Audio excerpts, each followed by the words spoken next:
Hello everyone, I'm Broughy1322 and welcome to episode 91 of the Choking Hazard podcast with some of my usual co-hosts. Andy T's down there.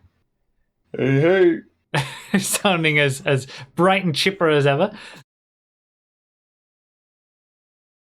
This video is brought to you by my social media. Follow me on multiple platforms for text updates, as well as TikTok and Instagram for extra content via the link in the description.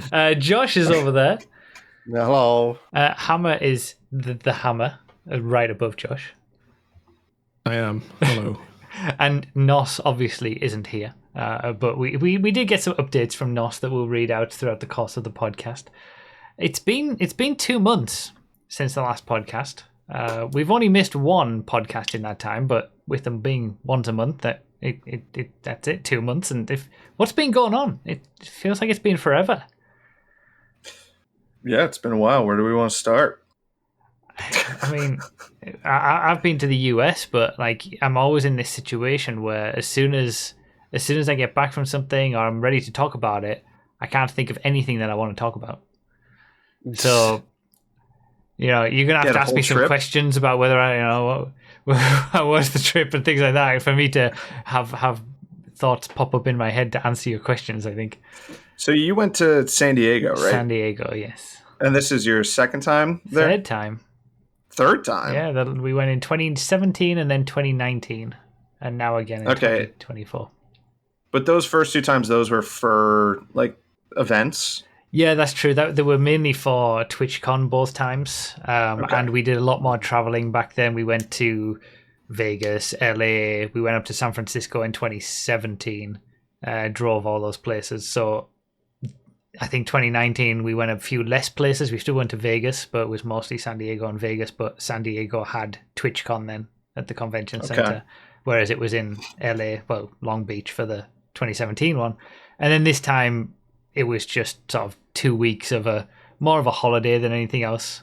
So yeah, it was 2 weeks in San Diego. We didn't go much further afield than that. Nice. So we did go to Anaheim though for Disney. Okay. So you went to Disney. Is that Disneyland? Yes. Okay, the original, Disneyland. I believe. That was the. I think so as well, because I think Disney World is in Orlando, Florida. Yeah. So this was purely for pleasure. Yeah. It was. I mean, we treated it as our honeymoon, basically, because we hadn't had our honeymoon really since getting married. So we had free lodging with a family friend over there, so we didn't have to pay for hotels or anything, which meant we could do it in the first place. If we'd had to pay for hotels, I don't think we could have done it at all. So that's perfect. It worked out well, and we got that was it. We got to upgrade to business class on our flight out. Oh hell yeah! Oh, it was so good. Nice. It was so nice. Are your eyes open? Would you ever fly coach again? Oh, I was. At the end of it, I was like, I can't go back to going economy class anymore. It was the perfect start to a honeymoon. Really, we went through obviously Tony, my old friend from school. He used to work at Heathrow, and he still knows some people there. So he was able to. He tried in 2017 and 2019, and it didn't work for us. But this time. Third time's the charm, it worked. And we had 2 seats like right in the middle next to each other as well, so we were still close together. And it was such a different experience, man. Like, oh my god, it was so much nicer. You could properly lay down and completely flat and bigger screens and your own space to yourself. Yeah, it was something else. That's perfect. So yeah, it was one of those lie flat ones, and you got like free drinks and everything out of it. What time did you fly out? We left at, I want to say it was like 3 p.m. UK time, and we ended up landing at sort of 6 p.m. I think in San Diego. There was no change. Well, okay, so we left Newcastle airport at like 9 a.m. but we left the UK Heathrow at 3 p.m. Like we had a change, but. Yeah, from Heathrow. Of the 2 countries I expected you to have a change in, it wasn't the UK. Oh, right. Okay. You flew all the way over the US? Yeah. It was direct from Heathrow to San Diego. What the? Oh, okay, fair enough. Okay, that's a big point. I think it was 11 hours. It felt like it was quicker than what it was in 2017 and 2019. I think they were 13-hour flights back then, and this time it was 11. Jeez. You also got to lay down and enjoy actual comfort. Yeah, it was so much better. It's not worth the money still. Like I couldn't just. Well, that's me speaking of not having the money to spend on. But if I had the money to spend on it, I probably would. Like then it would be worth it. But yeah, it would have to be like, you don't really mind $2,000 or something for a business class seat. You don't mind losing that. But you'd have to be earning insane. A lot for that to be the case. So, no, that's ridiculous. But of all the flights that we could have got, it was the perfect one. At the start of our journey for our honeymoon, to get that experience was really nice. Yeah, I feel like you get that white glove service being treated. Oh yeah, we got really nice food and all sorts. Yeah. That's awesome. We didn't get it on the way back though. We were just flying economy, and it was probably the worst flight I think I've ever had. So we paid for it. We paid for it on the way back. It was horrific. Oh Christ! Explain why. Why was it bad? It was. Explain why. I want all the juicy details of your terrible transport story. Okay, I want to say sustain me. That I think I can't say this for sure, but it felt like the seats were a lot more cramped and close in than what they were from what I can remember in 2017 and 2019. They definitely feel like they packed you in a lot more now than what they did back then. There was just no space. You just got nothing.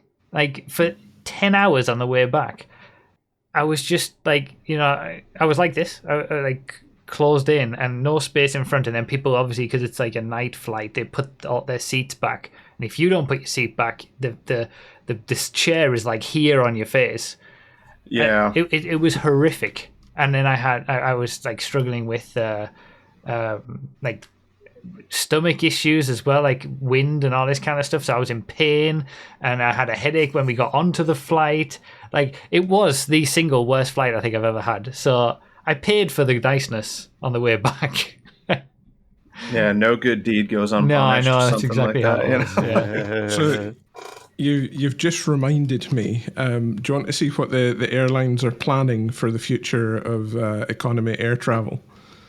I've popped it in the choke chat for you. Is it the top bottom one? I'm going to take a look. Yeah. Is it the double decker? Yes. Oh, what is this? If you thought it was claustrophobic before.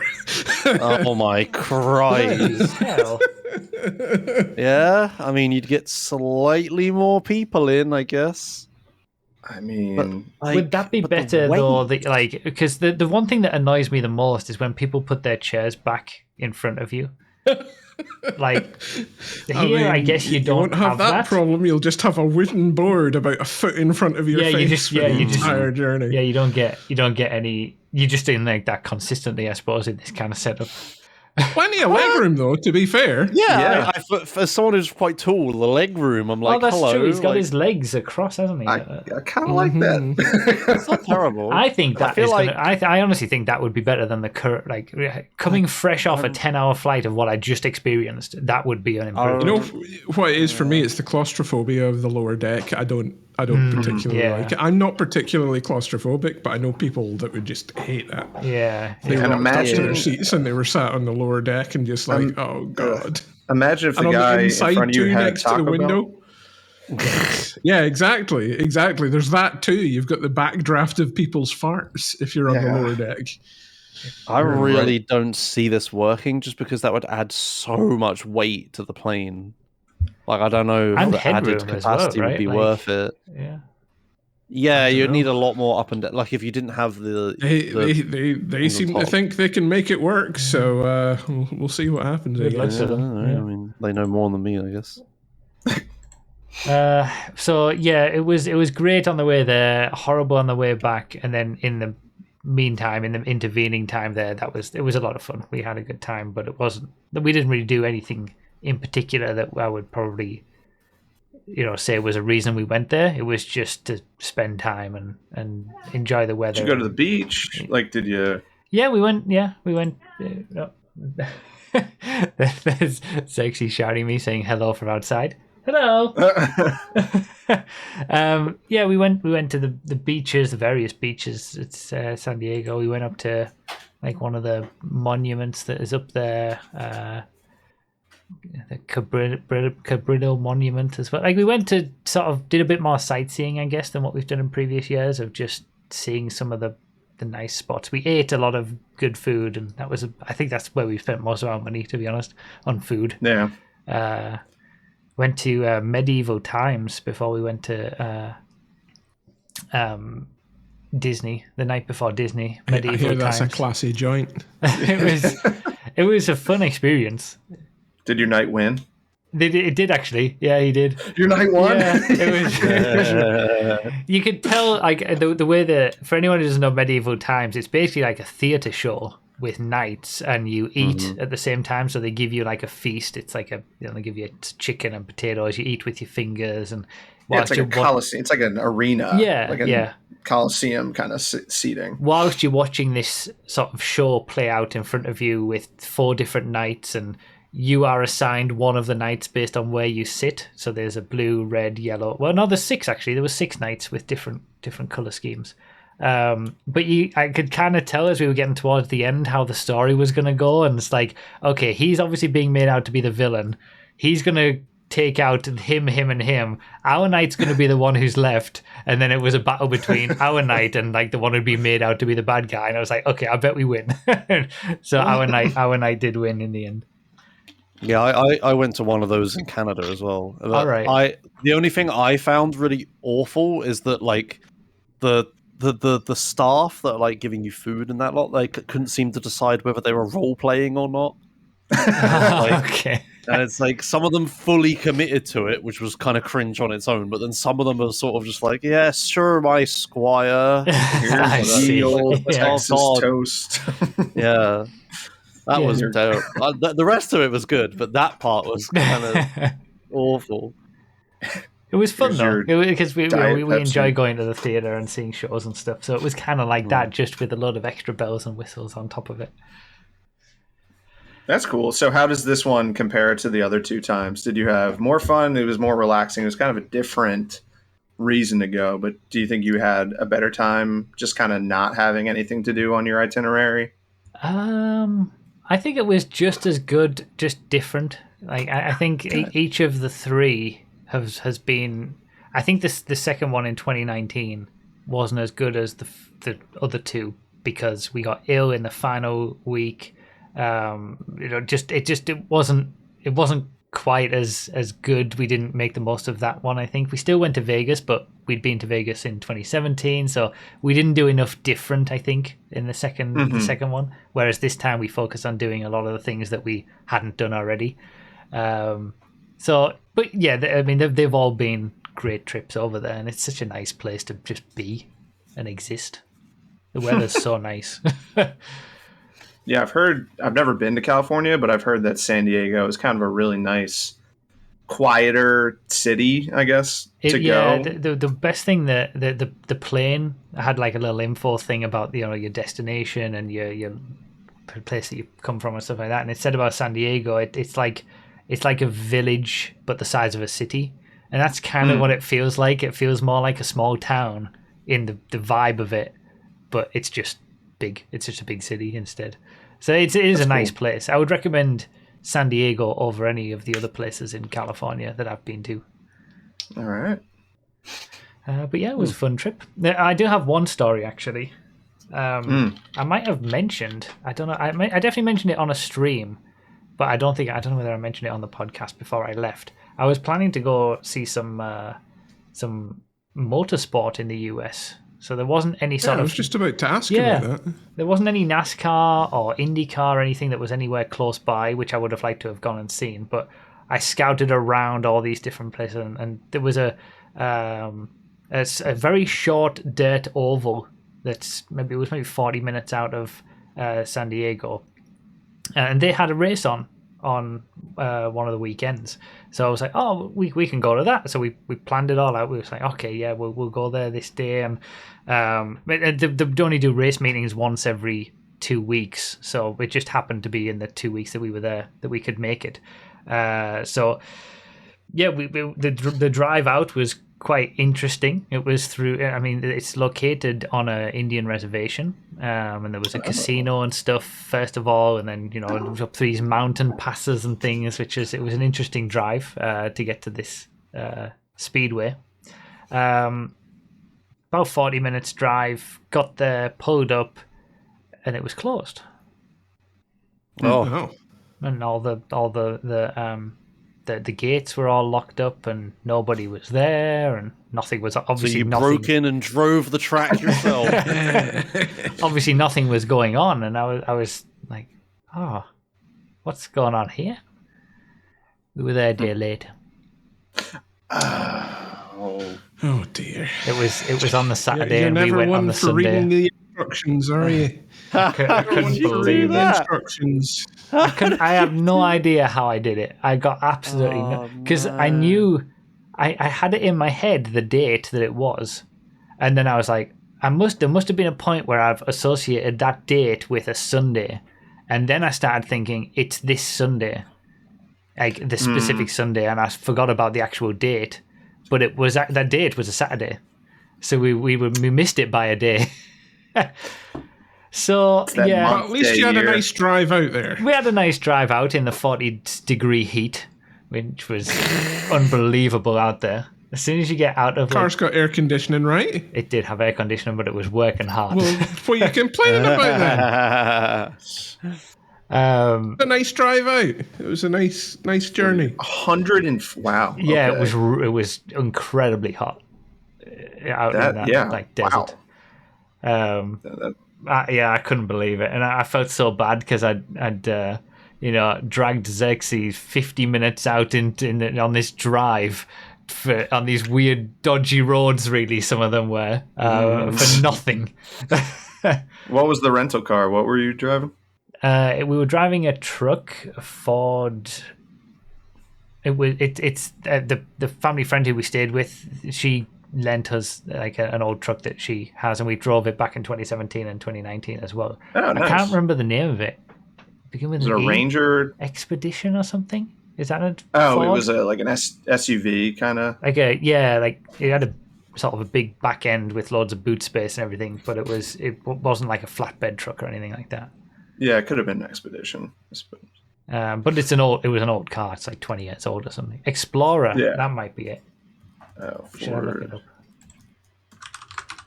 It's got the diagonal B pillars, right? And the sort of wraparound rear windscreen. Well, fake wraparound rear windscreen. Explorer. The Explorer is like the cop car nowadays. No, I want to say it's an I think Expedition was right. I think that's the name. Yeah, you're probably right. It's bigger. It is. It's like a 2000-ish Ford Expedition. I searched for that on Google, and that's about what it looks like, what we were driving. Yeah, they're huge. It is. It's a huge. In how you identify vehicles, really? Can we? It's big. But it's big. It had a Ford badge on it. Yeah. It was one of those. Yeah. One of those early 2000 Fords. Yeah. That's why the air conditioner was working double time. Yeah. You're lucky you survived the American roads. Yeah, it was all right. Just a few dodgy moments. Lucky you survived Ramo. How does Ramo have any room to talk? The Irish roads are insane. Yeah. Ireland is pretty terrible. So yeah, apart from that little bad moment, it was a good trip. We had fun. So that's pretty much all I've been. Since I've come back, I've just been getting back into working and streaming and whatnot. So I'm in the middle of I'm at the end of my stream week now as we're doing this. That's why we did a live pre-show. 1 day left tomorrow, and then that's it, done for another year.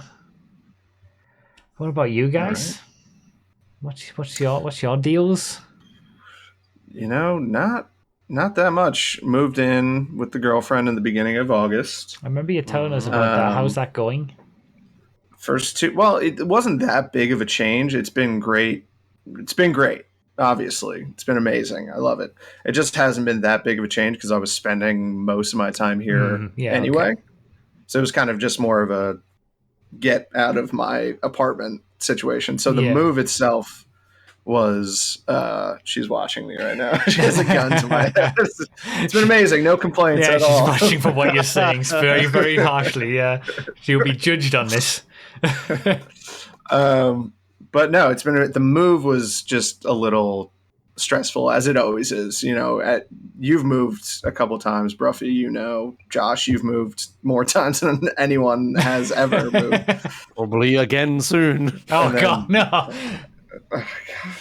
Hammer as well, but I drove a U-Haul, a 10-foot box truck for the first time. I may have done that before the last podcast, so I might maybe going over. It's something we've already discussed, but that part was fine. The last day was fine. I just crammed so much junk into my Honda Accord. I literally had I couldn't see out of anything. I'm surprised I didn't get pulled over and thrown in jail. I remember that so well. I did exactly the same thing when I moved here because the moving company didn't take all of it. They could only fit so much. So it was like going back and forth. And then the last day, just cramming it all in because you're so sick of it. I used every square inch that wasn't in the driver's seat. You didn't have stuff on your lap? No, I didn't have anything. I did have something by my feet,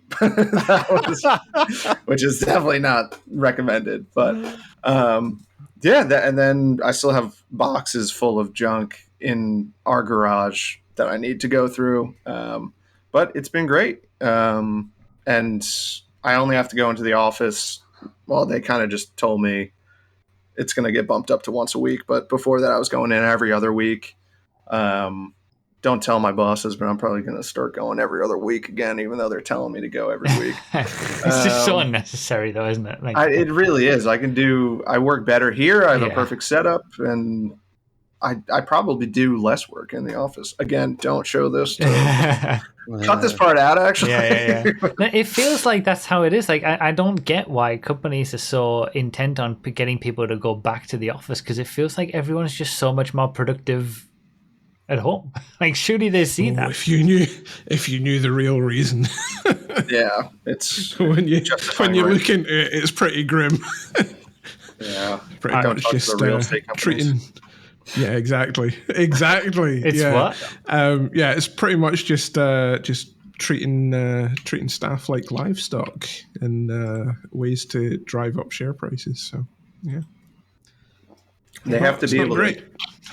They technically need, I mean, I guess some companies can work completely remotely, but they technically need a headquarters. And if it's a New York-based company, the rent there can only be justified by a certain amount of people going into the office on a regular basis.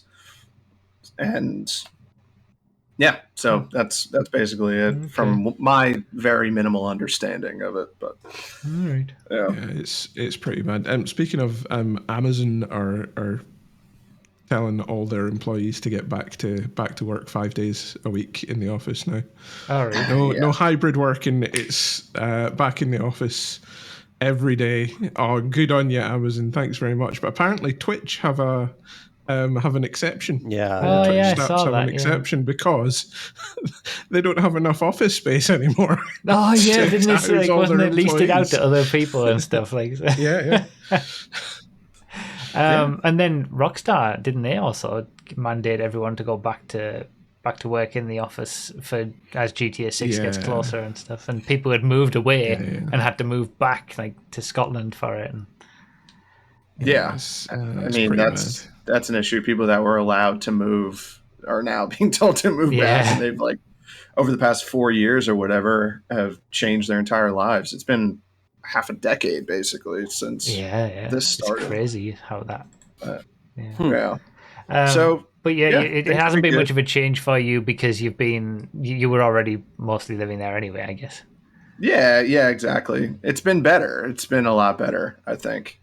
And then I got a new car actually in the beginning of August. I'll post a pic in Choke Chat. You can show it off if you want. Oh. I got myself a 22. Oh my! 22 Hello. BMW 540i X-Drive. Very nice. You know it's fast because it's got the stripes on the I grill. know. I know that. That's yeah.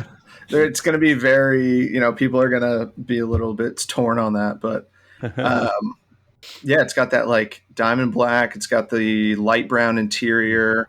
Has the M Sport package, so I have a head-up display. Finally, I've always wanted a head-up display, Oh, I do like a good heads-up display.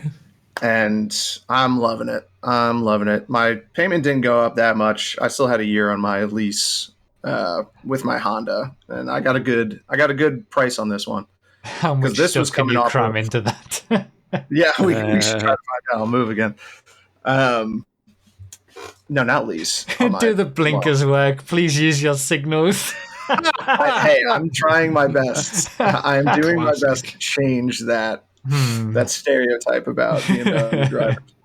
I use my BMW blinkers. not charge you for your blinker usage these days. It's actually Do not- subscription. Yeah, exactly. You have to pay extra to use them. No, per It's blink. $50 a month. Yeah, per blink, 25 cents per blink. Yeah.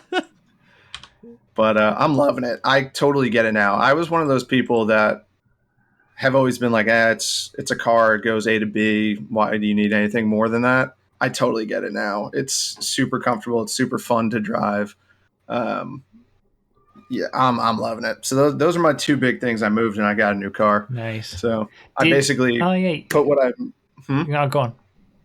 I basically put what I'm saving in rent now to a car payment. That's what I was just Not going all to of say. it. Yeah. Is that how that happened? You saved your rent and now you've got a new car. It's funny. Not all of it. I'm still doing much better financially. Not to brag or anything. No, I mean, yeah, going from paying. Well, I don't know if you pay any rent at your new house with your girlfriend, but like, yeah, but still going from having to manage two places to live to one. Like, you just start earning so much more money without earning more money. Yeah, exactly. It's crazy. Nice. But other than that, I went to, obviously you can see I got a haircut since our last episode. I'm not as long in the back. Wouldn't have had a clue. Huh? I would not have noticed. You wouldn't have known. No. I don't pay attention to hair. I'm still trying to remember what's changed. I would need to look back at the old podcast episode to find out what changed. For me, you've had that exact same haircut for every single episode we've shot. Fake friends. In my mind. Fake. Now, I remember the long hair days, but I was getting there in the last episode. Oh, It yeah? was getting long. Yeah. Okay, all right. But yeah, I went to music festival in the middle of September. Got to see Bruce Springsteen in New Jersey, in like the town that he started getting big, which is Asbury Park. If any of you are Springsteen fans, I'm not. Don't shoot me. But that was a lot of fun. Going to bingo tonight. Ah, Yeah, Oh, life's hell good. yeah. What a bingo. life's good, Yeah. eh? Yeah. Don't tell Zexy you're going to bingo. Why? She's mad keen on the bingo, is she? Well, she asked me to take her to bingo in like 2016 when she first moved over here, and I still haven't. They get, I know. listen, they get super competitive at bingo in the UK. I know. Well, she wanted to have the UK bingo experience. Like, it's not really. I don't think It's pretty rough out there for bingo goers. You want to watch out for the OAP swinging handbags because it gets pretty rowdy. Well, it does up here in Scotland. I don't know about anywhere else. Yeah, it's something that I still feel really bad about. I don't know why. Like I've done so many. I surprised her with a trip to New York to see the musical that was closing that she really wanted to see on Broadway. I've done all that, and I still haven't taken her to bingo. Like I don't know what it is about that just hasn't cancelled the stream. Go bingo. Bingo. What are bingo you doing has a bit of a tonight? stigma in the UK, though, doesn't it? Really, it's just really for old folk. It does have that element, yeah. But it's more of an older scene for bingo, right? I still don't know why I just haven't I don't know why. That's funny that you're bringing that up. I never really considered that because when I went to Ireland for the first time when I was like 11 in 2005, one of my cousins, an older cousin, one of those adult cousins, she took me to bingo in Ireland. And I was like, I never thought anything of it, I guess, but I guess that's a scene, like you guys are saying over there. Bingo's yeah. It's a social thing for mainly for the older generation. It's a social thing for sure. That was my first experience with potato chips being called crisps because they had snacks. I was like, "Can I get some chips?" They're like, "We don't sell chips here." I was like, "There's a bag right there." In the UK, we have like big, massive bingo hall chains, like big, massive chains like Gala Bingo, like franchises that are everywhere, right? Yeah. Yeah, that's crazy. And they're huge. Like one of them up here is in like an old bowling alley, what used to be a bowling alley and whatnot. So, I think there's a local one close to me that isn't part of like one of those chains or whatever. So like that would be the easiest to go to. But I know that's what I mean. That the opportunity. I even bought, the little stopper things, the bingo stopper things like that you put on to mark the card down. I bought because Xerxes wanted a pink one, so I was like, oh well, let's just buy some ready for when we go to the bingo. We found one on Amazon. We bought them. We've had them for like 8 years now. Never used them. You're a cruel husband. I know. You buy the equipment. It's the worst thing I've ever done in this whole marriage. Shocking. You can cheat all you want. You can go out and drink and come home blind drunk. But you never took her to bingo. I know. I can't. I feel guilt about it every day. What the fuck? Okay. We need an update next month. I need to have gone to bingo next month. That's your homework for the podcast. Fine. Take your wife to bingo. Yeah, okay, fine. I'm writing in the document for next month. Bingo update. There you go. Bingo update. We want to know how much you've won, how much you've lost. If you'll be going back again, how many fights you got into. Yeah. All right. Fine. Okay. How drunk you got? Because they're big chains, they have their own bars and everything. So God. Yeah. Okay. Well, I'll try. I'll try my best. I don't know what it is. That hasn't allowed me to do it. I just don't know why. Do you have a phobia? Is there? I don't think so. There's some deep-seated trauma with childhood bingo. I'll walk into the bingo hall and it'll just hit me. I'm like, no. Oh no, all those repressed memories. Oh man. Maybe as a mathematician, you're like the randomness of the numbers just skeeves you. I actually watched a video on YouTube about the maths of bingo the other day. As well. Oh, really? Yeah. It's about how he knows how to game the system. He's going to win the jackpot, baby. You're 3 times more likely to win on a horizontal than you are on a vertical. Oh. Because of the way that they're all set up, and getting bingo on a horizontal than a vertical. It's a 20-minute video that explains the mathematics behind it, so I'm not going to explain it now. But was it CGP Grey or something? No, like that? stand-up maths, I think it was. And it's easy enough to find the thumbnail, because thumbnail is like 3 times more likely this way to this way or something like that. Link the video. I can't. Yeah. You know what? I'm going to give that one a miss, actually. There's things I'd rather be doing with my life than learning about the statistical analysis. The bingo paradox: 3 times more likely to win. There you go. That's the title of it. It's actually 30 minutes. Okay. There you go, Dorogen. Oh, wow. Bingo paradox. Yeah, well, I've watched a 30-minute video about bingo, and I haven't gone yet. You're training. How does that help you? Does that train you to look more for the horizontals than the... I don't think it helps you in any way. It's all just random chance what comes out. But what's the point of it then? Well, it's just the interesting mathematical fact. Is that interesting? I mean, I found it interesting. You're bandying around the word interesting there. You're letting interesting do all the heavy lifting in that sentence, really, aren't you? Yeah, a little bit. Yeah. That doesn't apply to the new G-Fred bingo though, because that's all put randomly. The only reason it works is because the way that the numbers are like you get 1 to 15 in the first column and then 16 to 30 in the next column and so on. Whereas the G-Fred bingo is just all randomly assigned, so that's not applying there. But yeah, we have a new G-Fred bingo, by the way. I do have a question about the bingo video. Okay. Does he take the free space into account? He doesn't, but he also explains how that changes the math, and it's basically not much at all. So he just simplifies it, and he doesn't take the diagonals into account again. But it's just as an example, showing you. Gotcha. It doesn't affect the mathematics of it too much. Don't tell me you're actually interested in this shit. I'm going to bingo tonight. I need to know how. You need to know all the tactics.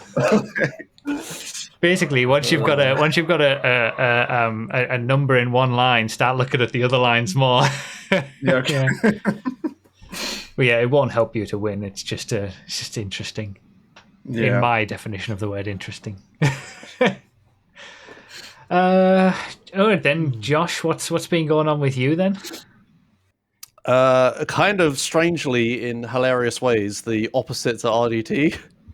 So selling a car and not moving. No. Well, close.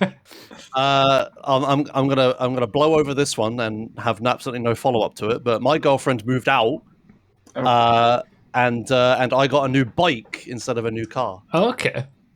So kind of the opposite.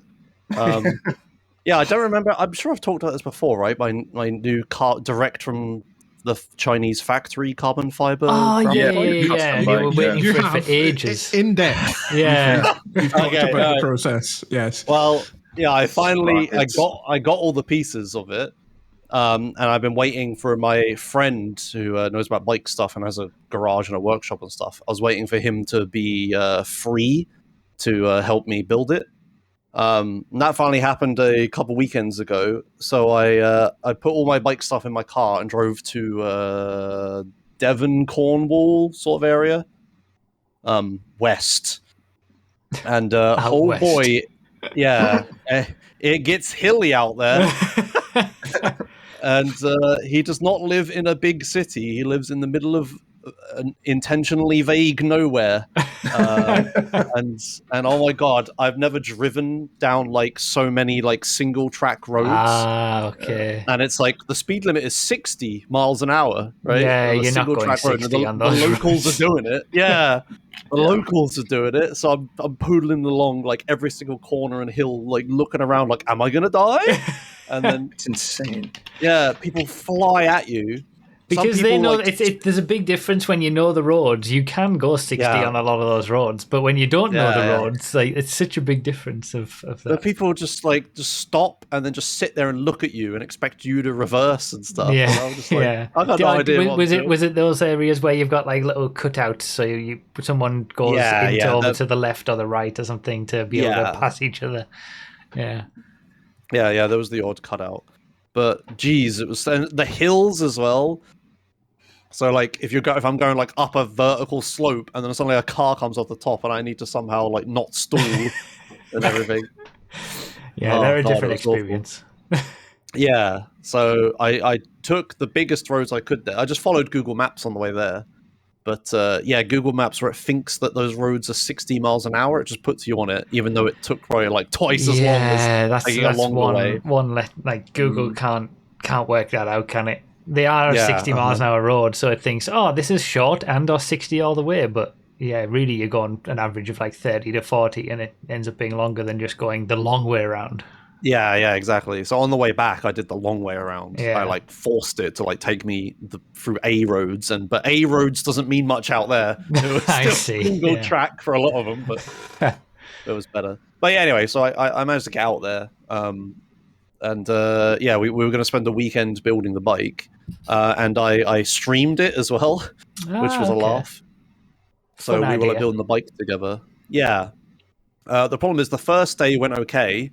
But because my bike has integrated handlebars, so like you have like the shifter and the brakes and stuff, and there's a cable that goes from it to the actual thing.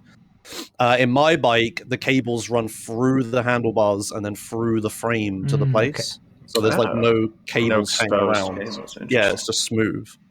That looks really cool and is aerodynamic and all that crap, but building it is a pain in the ass. Because trying to get all those cables through the frame and through the handlebars is a nightmare. Should have tied a string around the end and then fed it through or something. Yeah. So we're like 12 steps further than that. We've got like there's specific cable routing tools that we had that like screws into the end of it and it has magnets so you can lead it around through the frame with magnets and stuff those like that. magnet things. I'm sure that was on Dragon's Den years and years ago. Like you attach it to one side of the cable and the other side, and then they clip onto each other, and you can pull them through. Yeah, that sort of stuff. Yeah. And it's flexible enough that you can lead it around corners and stuff, and then you have to like force the cable because it's like I have hydraulic brakes, so trying to force a full hydraulic tube to go around a corner is real difficult. Oh God. But yeah, we managed to set it all up relatively, like all the cables and stuff on the first day, and all the shifters and stuff. But we realized that the handlebars, every time you let go of it, it turned to the left because like one of the cables was pulling on the left. So we were like, oh, okay, we'll stop for today because it's late. We'll come back tomorrow morning and take the handlebars off, take all the cables out, redo it again. So then the next morning when I got there, we did it. We took the handlebars off, got two little cables off, and they were like, oh, okay. And then we sorted all cables out, unpulled them all. We put one through the handlebar. As we were putting the second one through the handlebar, the tool snapped. Oh no! We broke the cable routing tool, the bit that connects to the cable. That bit that connects to it, like screws in. It just sheared off. We managed to just break it in half. So then we both stood there looking at each other for a few minutes, thinking about other ways we could do it, but there was nothing we could do. Oh really? Yeah, we had to give up with the bike half built. Oh no! Yeah, but it was all right. And we had one other problem before I get to the resolution of that was really funny. My brake calipers on the rear, the frame was thicker than the bolts that were supplied with it, and they're special like Shimano bolts specifically designed for the shifter stuff. So we rang a few bike shops. There were the like two that were open and in that area, and they were just like they didn't have the exact part we needed, but they were convinced that we could just use a regular bolt and it'd be fine. So I was just like okay, sure. So we got in my car and I started driving around the hellscape that is there again to go to the next place, but then we got like 10 minutes down the road, and then my car has done something it's never done before. It gave me a warning light. Oh no! I had a warning light for oil. Oh my god! And I know it's like not a big deal or whatever, but as someone who's like really far away from home, driving on really horrible roads, it's amazing how this always happens to you. A really expensive bike with me, like, stranded in the middle of nowhere.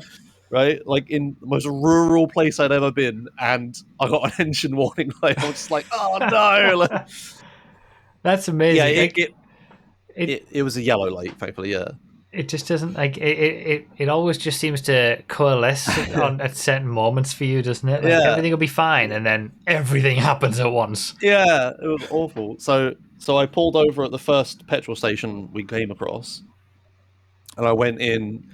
I asked the lady working there if they sold oil, and she was like, "Oh yeah, like olive," and I was just like, "No, engine oil." And she was like, "Oh, maybe in the back," and then she led me into the corner of the store because out there there are no like supermarkets or anything. The shops are petrol stations because they're open all the hours, right? They're open like super long and stuff. So those were like the community stores. But yeah, thankfully she did have some oil. And I opened the booklet on my car and stuff and found the right type of oil to get and all that stuff. But then we had a hilarious problem where we couldn't open the oil cap on the engine. No. And it's like, because I've been driving, it's all boiling hot. You're trying really careful not to burn yourself. So I could not get it open. But then I saw that next to the petrol station there was like a random shop, like DIY stuff, but also like plants and also clothes, all sorts of stuff. I can't remember what it was called now, but it was like totally random stuff. Okay. So I went in there and I was just like, okay, I'll just find like a wrench or something, like something to get this flipping oil cap thing off. Do you know what I found in there? The bolts for my bike. No way. not the right ones, but like the ones that would fit. The ones that would fit. No way. It was like a pack of 20 or something, but I was just like, oh, you know what? Fine, that works out. Everything happens for a reason. Yeah. They were also, when was the last time you changed your oil? Well, that's what I thought. Like when I get MOTs, I always do services.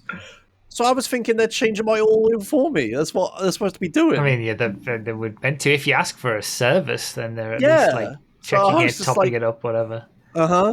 So I know that I'm not supposed to just pour new oil in all the time. You're supposed to drain the old oil out and then put new oil in. But for a quick fix, you can just dump something. Yeah. So I filled it a bit, and we filled it like halfway up, like not all the way up or whatever, like enough to get out of there and to stop the carb from being upset.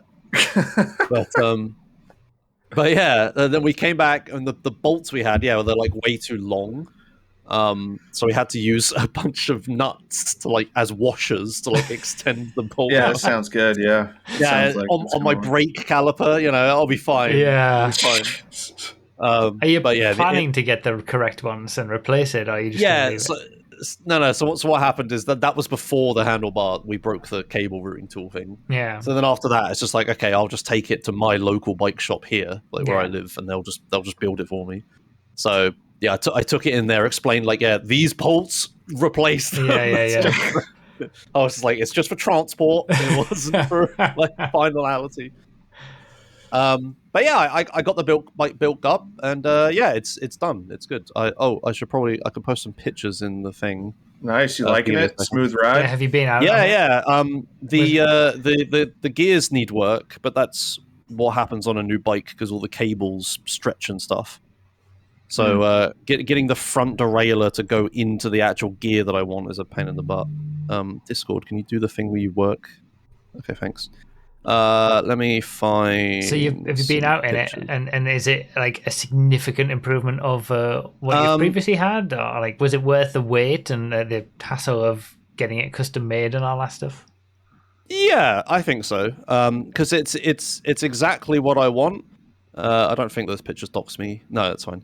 I just posted the first ones I saw. Yeah, that's fine. Yeah, I think it's a lot better. Like, so I have way bigger tires now, which is important for the gravel cycling I'm doing.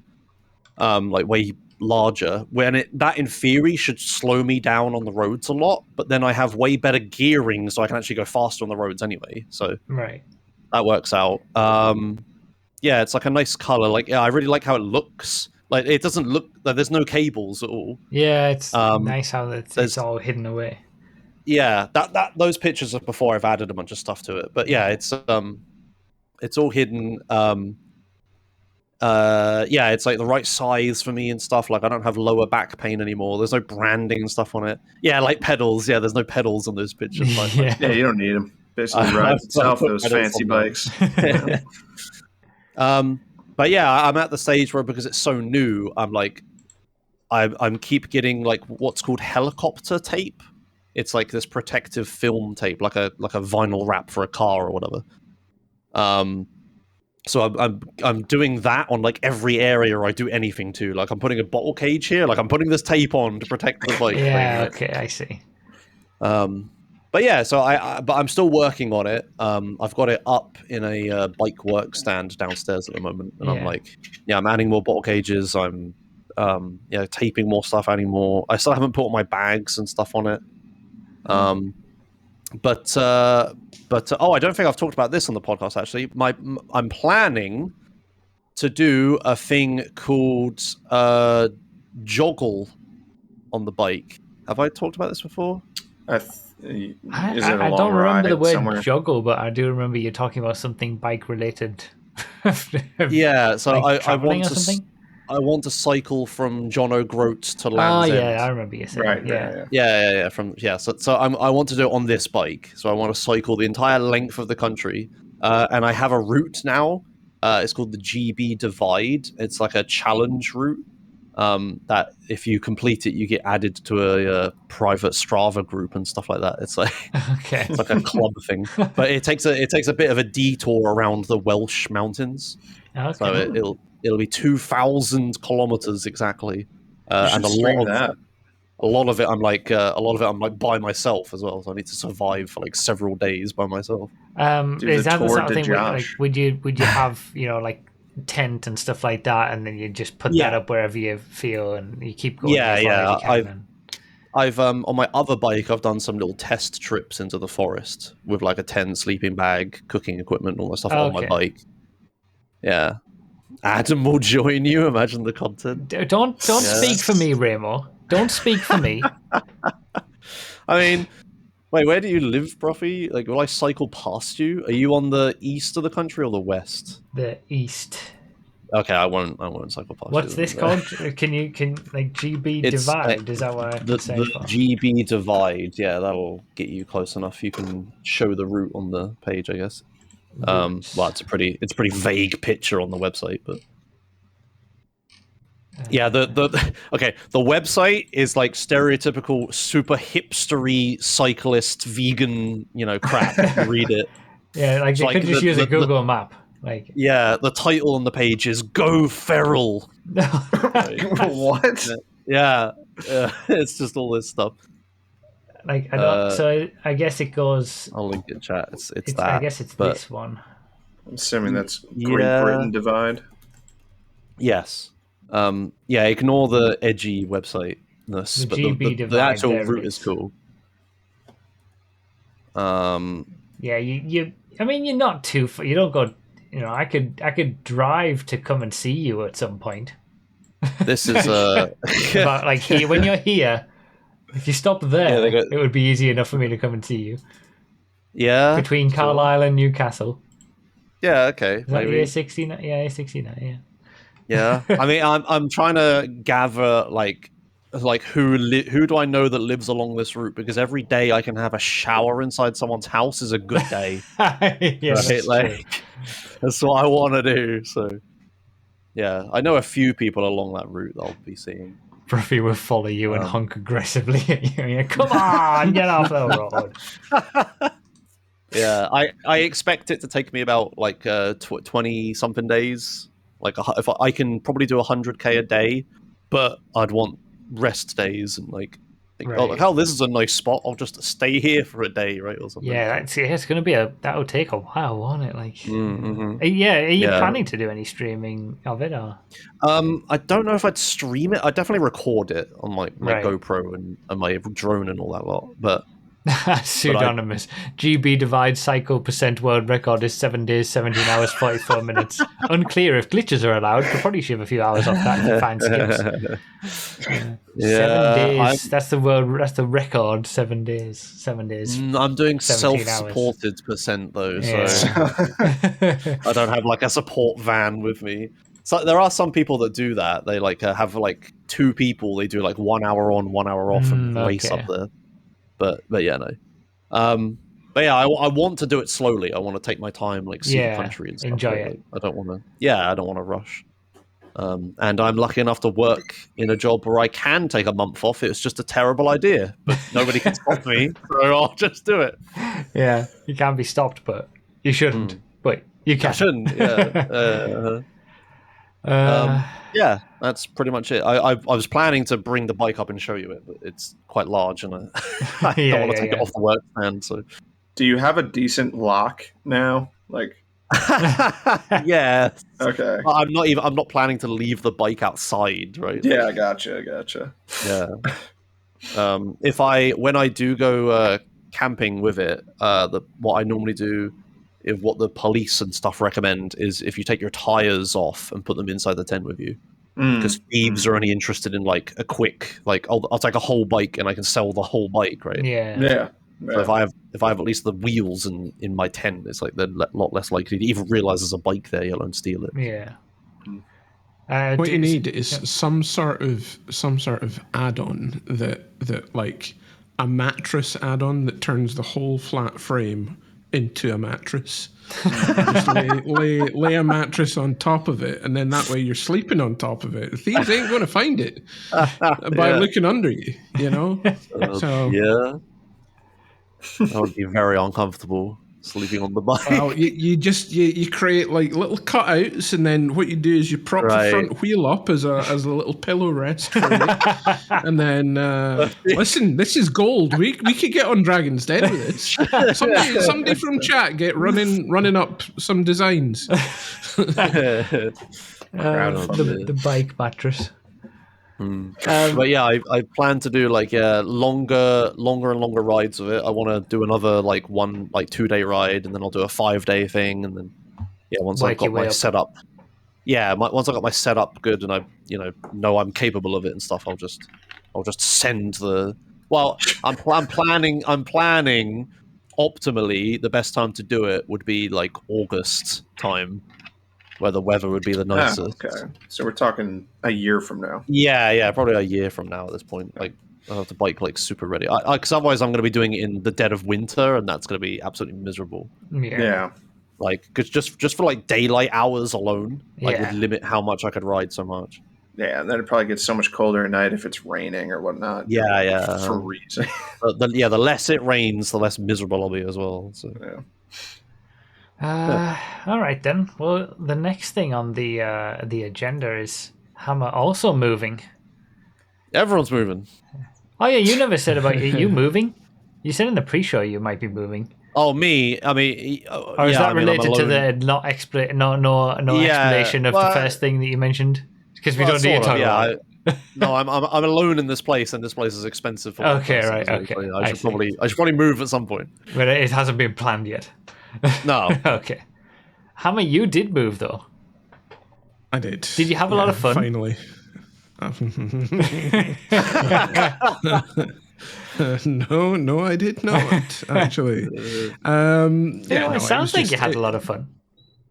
To be honest, it was a standard move.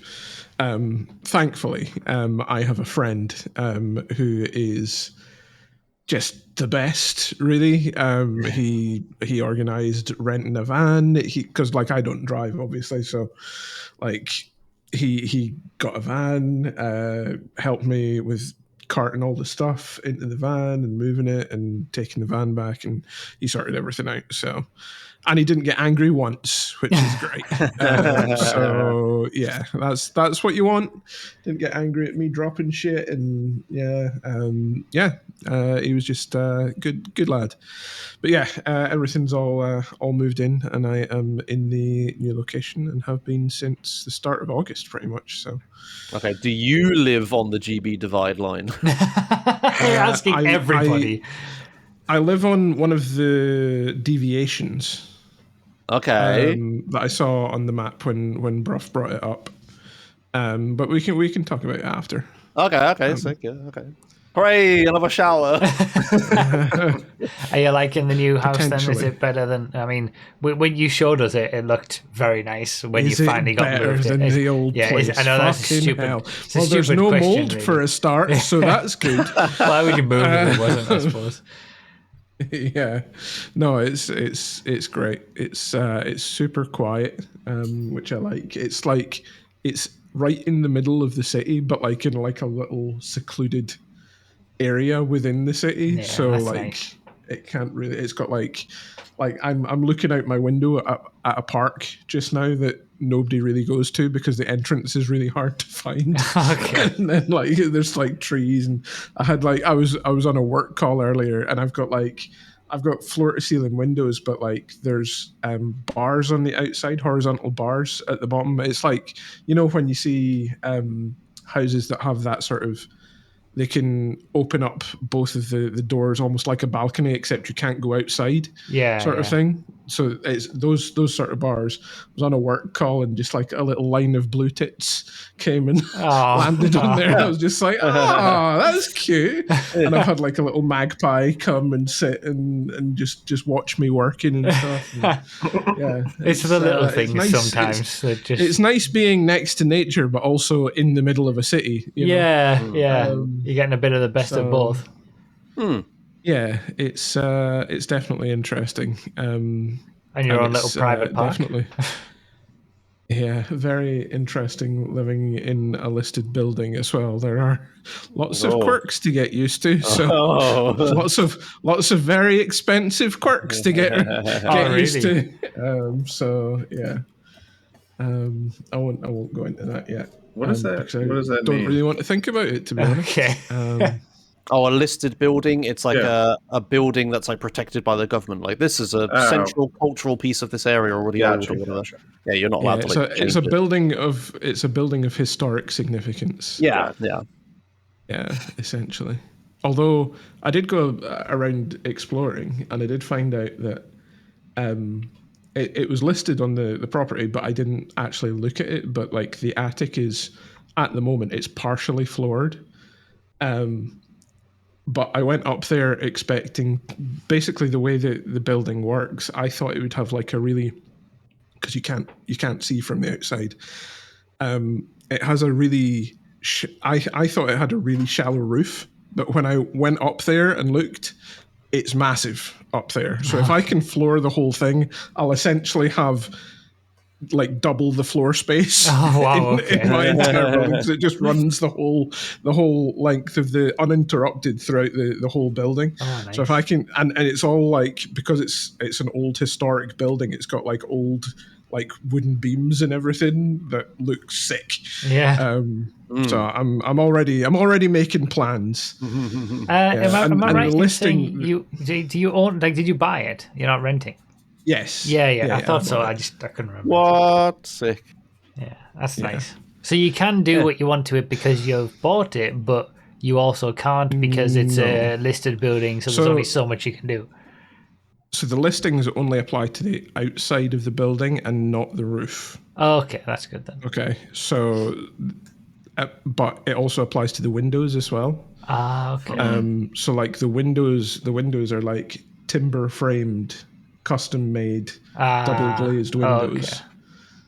But because they were put in the 90s, they're all beginning to get a little bit ropey. Okay, I see.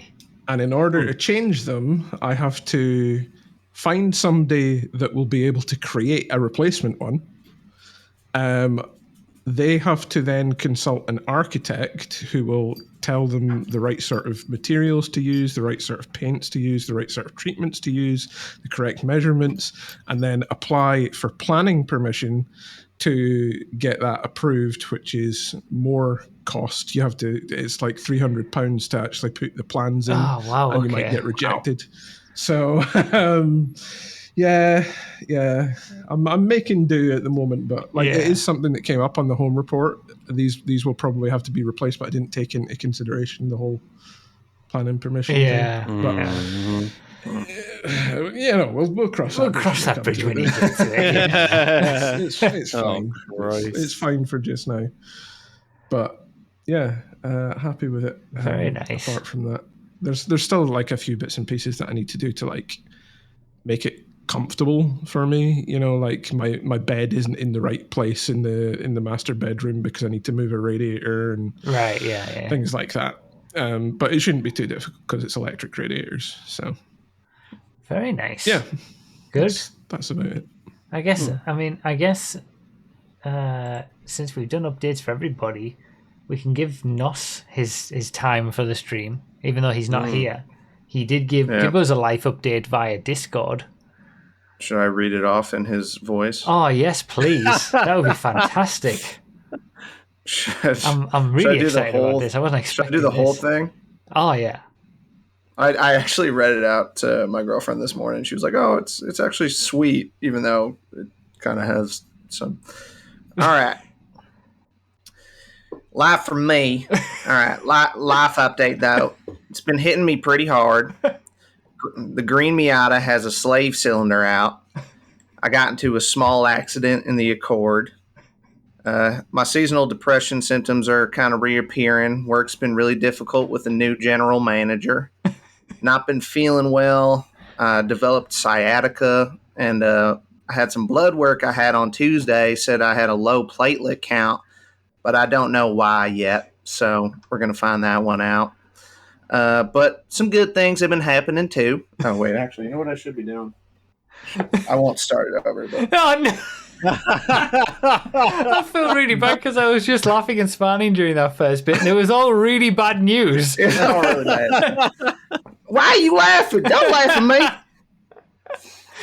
But the good, I'm loving the Dead Rising remaster. Been having a good time with that. I took a trip to Minnesota, and it was really good. I got to ride on Cassandra's dad's truck route with him, which was really fun. And I went to the Mall of America, which, if you don't know, it's the largest mall in America, and that was really awesome. I rode on a jet ski, and it was terrifying. Don't know why he didn't give us any other details about that. I'm doing fantasy football again. Not winning, but having fun. Mr. Mega Mario came to visit me in real life again. And even though things have been hitting me kind of hard, I really enjoyed having him here, and we had a lot of fun. And then he gave a little note that said, hope the streams have been good. Sorry I can't be there. Just know if I try to go to sleep at 3, wake at 8, then work at 12 to 12, I'm going to have a really bad time. So that was NASA's life update. That was very good. That was very literally good. Perfect. Yeah, that was I closed my eyes and couldn't tell the difference. It felt like he was here with us. It really did. Right. So yeah, I guess we'll hear the full account of how it's going for him next month. Hopefully he's here. But yeah, he's been working hard, I think, so that's why he's not here. Like he says, he would have had to wake up early and then do a long shift. Okay. Dog? Yeah. I saw him scratching himself. Horse. That was a very good impression. It's good. It's good that he's had some good and bad. I don't even know what sciatica is. It's like a nerve pain, I think. Nerve pain, back that can. I had it for a week in a couple of years ago, and I could barely walk. Oh, it's like the lumbago. Horrendous. Okay. It's like shooting pains from your lower back all the way down your legs, and it's like, it's pretty horrendous. Okay. If, like, once you start getting it as well, you're more likely to continue getting it. Okay, Luckily, I haven't had it like that bad since. Right. But yeah, it's great. I feel his pain. Okay. I feel his pain. Literally. At least he's had some good moments with the bad moments too. So it's been a bit of a balance. So I guess we'll hear more from him next month, hopefully. The next thing on the list is Broughy Prime changes impact, and I haven't prepared for this. Oh no. Josh, ad follow-up. You were in an advertisement. Have we heard anything more about it or not? No. Are you sure about that? Advert. I had lots of family members and stuff see it and be like, "Oh, Josh, I saw you in an adverts thing and stuff," and everyone was posting about it. And I was in a little bit of Speedrun news. Was it actually? Did it run on TV? Wait, I was in a lot of Speedrun news. Oh, that was a thing I wanted to talk about. Okay, Broughy, I've got a topic. Don't worry, that's all right. Well, no, we want to see the. Didn't we see? We haven't seen the ad, right? Oh, you haven't seen it? No, we never got any kind of follow-up. I live in the States. Oh, you never saw it. Oh, okay, sorry. Let me. Oh, right, yeah, it came out. We got the full story of how it was how it came about. Okay, sorry. Yeah. Let me try to remember how to find this. Right, I thought that. Didn't I tweet about it when you? I think you did, but we've not talked about it or showed it on the podcast or anything. Yeah. Okay. Let me.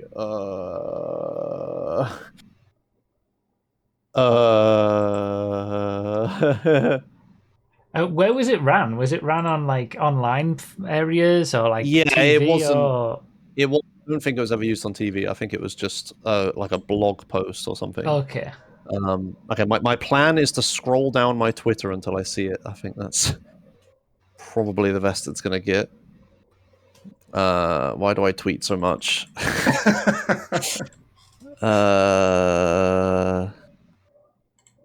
Right, anyway, yeah, the actual ad ran. I still haven't been paid for it, but that's apparently just going to take a while. Oh, you haven't? I've sent them an invoice and stuff. They asked me, like, after the ad ran, I got an invoice for it, or sent them an invoice for it, and then it was going to take, like, 2 months or whatever for that to happen, so... Okay. They better flip and pay me for it.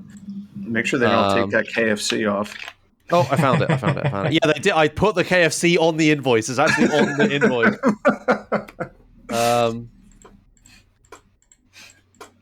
Well, okay, I've sort of found a little bit of it, but not the full thing. I'll link this in the choke chat. There's a thing, but they had a proper post about it somewhere. There was like an article. And I bet EE tweets a lot more than I do, and I don't want to scroll through that. Damn, we need to see this advertisement. EE, We need to... Yeah, why don't you have it bookmarked? Yeah, you should be like Pride of Place. I'm not the biggest fan of watching it. Okay, I found it. I found the actual webpage. I don't know why I just didn't type EE speedrun into fucking DuckDuckGo like 20 minutes ago, but there you go, I did it. Oh, this one. Oh, the webpage doesn't have the video though. Oh my god, why is this so hard? Whatever. Use the Twitter for the video. Use the tweet. Okay. All right. Yeah, it'll be super low quality or whatever. But we assembled a team. 1 minute long. Okay. Yeah. Let's see this. Prepare to cringe. Oh my god, that's loud. Sorry. Holy cow. Okay. Should we? Maybe we should just mute it. Yeah, probably. The audio is irrelevant. It's just edgy music or whatever, I think. Look at you in your race suit. Yeah. Your baggy EE race suit. Yeah. Here's me pretending to set up the Xbox. Yeah, you gotta really look into that. Oh, yeah, that's that angle. Yeah. Oh, yes. So sweating getting these. Yes, we can do it. We can do it. Yeah, there we go. All on EE. Yeah, so bad. Look at those speeds, though. Oh yeah, boosted for games and getting the speed runs. Oh my god, it's so. I can't watch it. That was awesome. Wait, is it just music or there's no audio. There's no like actual explaining what any of this is. It's just all no, it's just edgy. The acting tells the story. Oh, of course it does. Of course, yes. I mean, this is this is accompanied by a news post or whatever. So, but it's just them explaining everything. Yeah. Okay. Yeah. Also, they spelled my name Josh Edwards. Fucking Josh, you were, damn it. If you're going to write it formally out, whatever, anyway. Newsroom.ee. Oh, yeah, I see. Yeah. Okay. Speedrunners assemble. EE unites the UK's fastest bedroom gamers to smash speedrun.com world bedroom gamer. Okay. Yeah, so this took forever to come out because they were planning to release it with the new EE internet like stuff, and that kept getting delayed, so they just had to delay this post for ages. Okay, I see. But yeah, the EE broadband made for gamers. Not stuff. Bedroom gamers, because you don't have your own house. Yeah. Mom's basement gamers assemble. Jesus Christ. Do you know what though? And like we all like you knew that it was going to be like kind of corny and stuff. It went, like it's still kind of cool and kind of fun to have done that and in an advertisement like that, and I think it's fun. I mean, I definitely don't regret doing it. I love this quote from Josh. it honestly felt like my performance was on another level using the EE broadband made for Gamers Bundle. It was a huge help in shaving off those crucial seconds so that we could smash the records. That's awesome. Yeah, I said that. Surely, my own words. Sure, why not? That's beautiful. I think they did ask me for quotes at some point, and I didn't respond because I didn't have anything. Like it's good. So they probably just did whatever. Yeah. Oh, that's amazing. Christ. So just some of the shots from the advert, like the way that you're positioned, or like the way that they use your facial features to tell the story.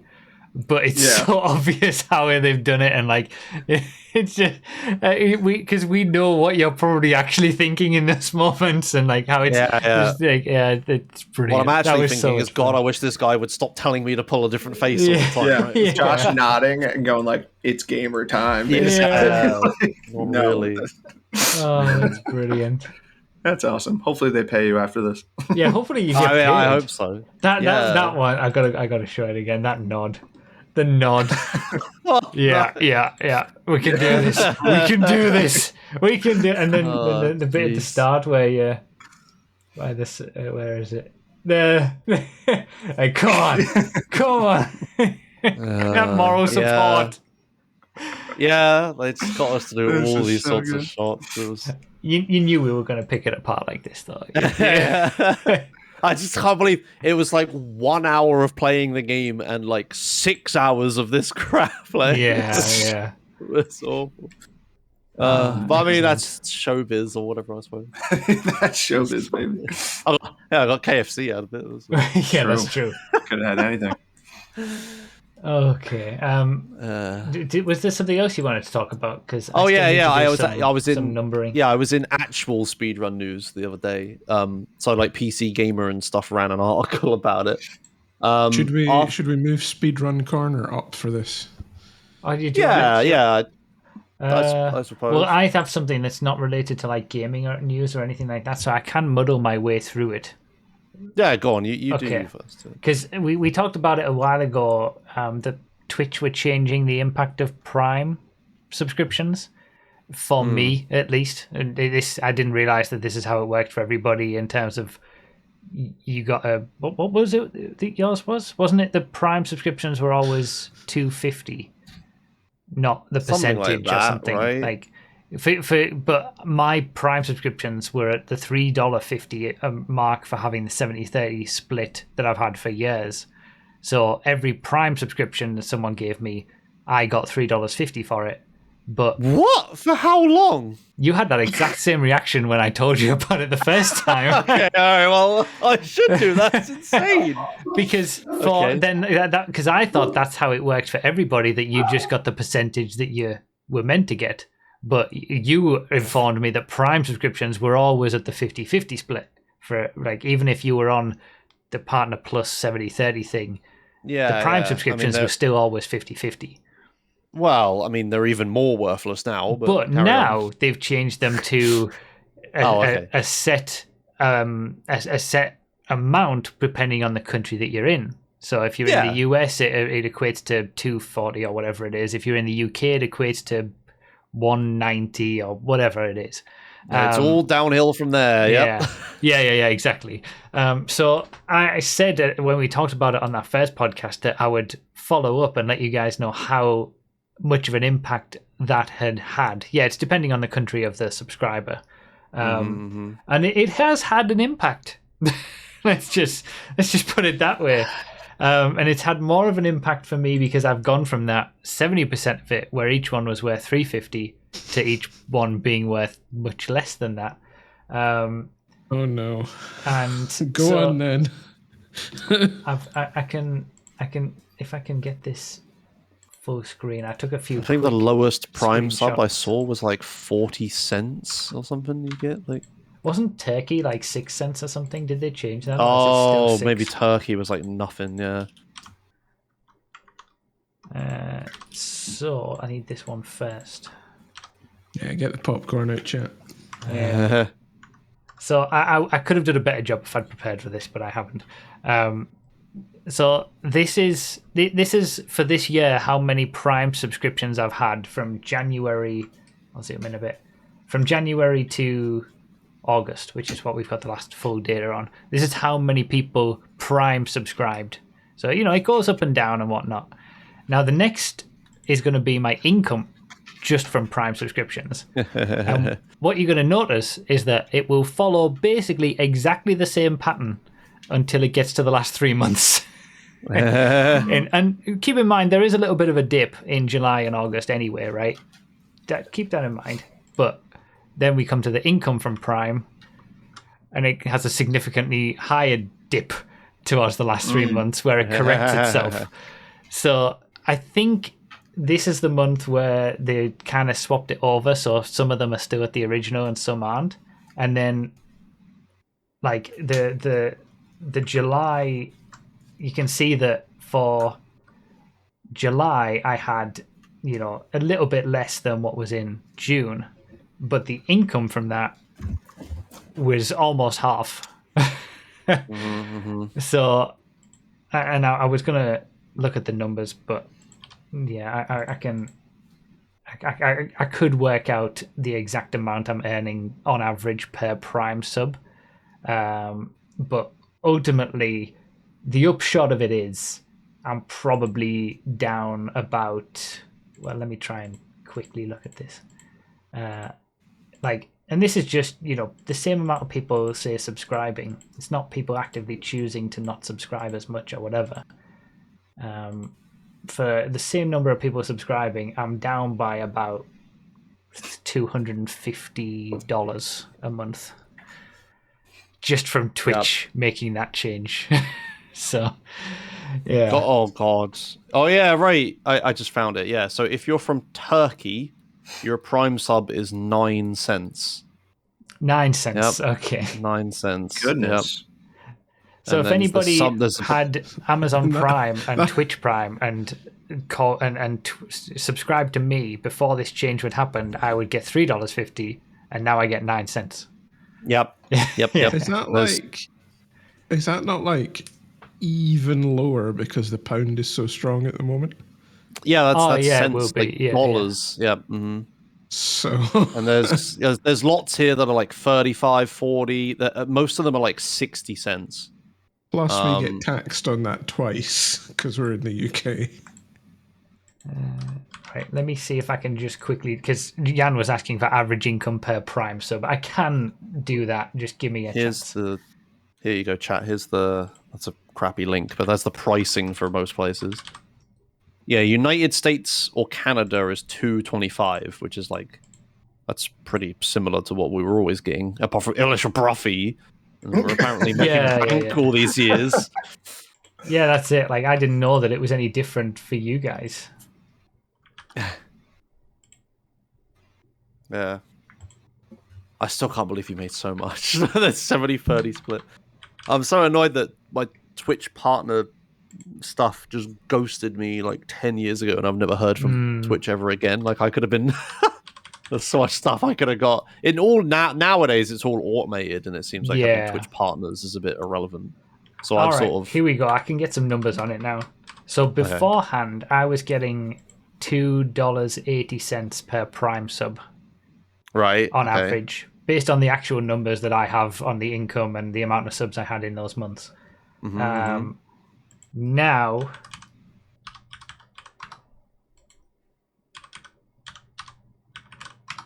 it's $1.80. So $1.80. A dollar per sub less. Yeah. Yeah. On average. Yay! Yeah. It's so funny. Everything's going down for you, but all that revenue stuff, other than the Prime subs being worthless now, it's all gone up so much for me.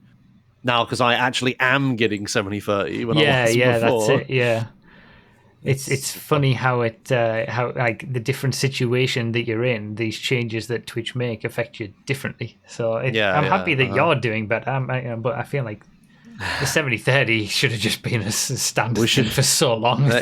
Here's the plan, Broughy. In order to stabilize our income, we enter a revenue share situation. Right? We pool our money and we both get 50%. Yeah, okay. And then I take a month off and cycle across the UK. Okay, I see what you're doing now. Patreon is a lot better. Shortly after that, partnership will come to an end. I mean, I benefit from being grandfathered in to Patreon as well, because I think the lowest split is 8% goes to Patreon if you were to sign up now. Whereas I'm at a 5% rate to Patreon because I was one of the early ones that signed up for that. So, yeah, Patreon. What do you do for your Patreon? Because I always think about making one and I never get around to it. What I offer and stuff? Yeah. What are your what are your tiers? How much extra work is it? Really? I mean, if you go to patreon.com/Broughy1322, I could just look at it on my own time, sure. But I thought you could sell it here. Come on, man. Early access to videos is the newest thing I've been doing, and people seem to like that. And then depending on which tier you're at, you get more videos per month early. You get with the whole system that we have with allow lists on 5M servers and into the GTA vanilla crew to get into sessions earlier and easier and stuff like that. If you go to a certain tier, pay to win. Yeah. Early lap time and top speed info for cars for GTA testing. Right. Yeah. Okay. That's the thing. So it's because you're multiplayer oriented with a lot of this stuff. So it's like you can do that sort of thing. Of those you described, I could maybe do early video, but that'd be a stretch. You should always sell your bathwater. Yeah. Right. I need to look at what other speedrunners do for this. Wait, you can't join the Discord unless What? You can't join the Discord unless you're a Patreon supporter? What, my Discord? Yeah. No, you can. You just get there's a specific channel just for Patreon supporters, and you get a Patreon role and stuff like that. We do the Q&A stream at the end of a month, the regular stream that patrons can ask questions on, and you have your credit stuff in the video and as well, credits right? at the end of the videos. Yeah. We've got our first tier S patron who basically everything maximizes it. We have tier 1, 2, and 3, and 3 is the highest. Tier S and S plus, you don't get any extra benefits really. It's just if you want to support more. And we had our first person, Vafoyen, who wanted to support at the tier S level, so he gets his own credit screen at the end of a video just for him. Shout out. And then the rest of the patrons and YouTube members all after that. Shout out him. That's only available. Why have you changed from numbers to letters on the? Because on the tiering. Because I didn't want to That's really annoying. Because I'm not even a Patreon supporter, and that annoys me. Wait, the tiers are basic access, early GTA car testing info, tier 1, tier 2, tier 3, tier S, tier S plus. You've frustrated me to no end. You really have. Okay, here's the logic, right? The tiers. I'm not hearing any of this. I didn't want to do tiers by letter because then, tier C, B, and A, if you're a tier C supporter, it just doesn't sound that nice, This has infuriated me. But if you're tier 1, you're tier 2, tier 3, those are normal tiers. But then I wanted the last two to be a little bit special. So it's not just tier 4 and tier 5. Tier a million. Because then, and I thought I'd go with the tier S system, that we have for the tier Super system. tier 10,000. Broughy. Tier 1322. Come on. Yeah, 1322 tier. Come on. Look, could have done medals, bronze. You always bronze, silver, gold. But then I don't like that either because, platinum, diamond. I feel like there's an element of 1, 2, and 3 that doesn't make. All of those numbers are in your name as well. Come on. 1 doesn't sound any worse for being not 2, whereas bronze is worse because it's not silver, and silver's worse because it's not gold. And so then you make people want to be silver. Yeah, but I don't want to do that. I don't want to be like that. not You know about what Jake likes? people, Jake likes about it's you. not even OCD. It's just plain common sense in design. Funny. Because the bottom two tiers aren't even called tier anything. It's just basic access and early card testing info. Like, you know, there's inherent differences in all the... Yeah, it's a web of inconsistency, so it's fine. You're not winning me back on this one. It's ruined. If anyone gives me any good suggestions for tier names for the whole plethora of no, for all of them, for basic access all the way to tier S plus that works perfectly across them all and doesn't have any of these problems that I've talked about, I'll think about it.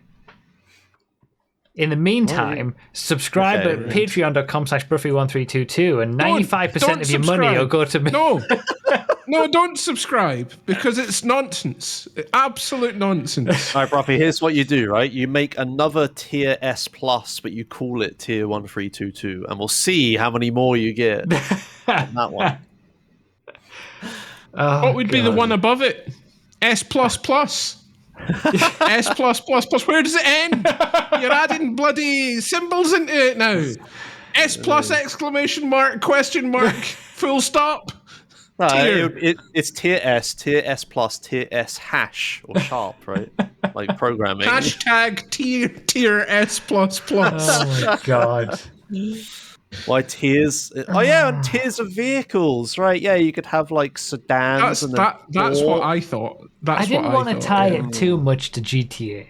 Okay, that's fair, actually. Yeah, fair enough. See, there's always things you can do to pick apart systems. What are the majority of your benefits related to? Is it GTA? Is it? You didn't want to tie them both to, right? Okay, no, yeah, okay. I mean, I can change the name of them at any time, so I'll give it some thought. All right, but like,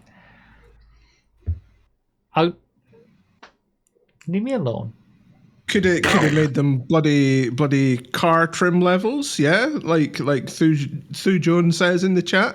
Comfort. That's why executive. That's why I wanted to have some separation, because I echo it on YouTube, and we have tier 1, 2, and 3 YouTube members, but YouTube doesn't have the basic access and the early, like the bottom ones, and it doesn't have the top ones either. So I wanted the consistency to be with tier 1, 2, and 3, like it is, and like it is on Twitch as well. With this, you have tier 1, 2, and 3 Twitch subscriptions. And what does I wanted all that to be consistent. After tier 3? There is no after tier 3 on YouTube. So I wanted a differentiator for the Patreon after tier 3. Well, if they're on Patreon, they may not care about YouTube and how the ranking system works on YouTube because they're on fucking Patreon. Oh my goodness! I do like the idea of the tier 1322. I didn't think about that initially. Oh, we got a breakthrough. I didn't think about that. We managed to brainstorm this out. So I'll think about, but I wouldn't want to do, like, I need another number. Dear Patreon, our tiers are changing. What does this mean for you? Oh man, unreal. Anyway, to bring this back a bit, I see people talk about instead of Patreon, people are talking about using a fourth wall. I have fourth wall for my merch store.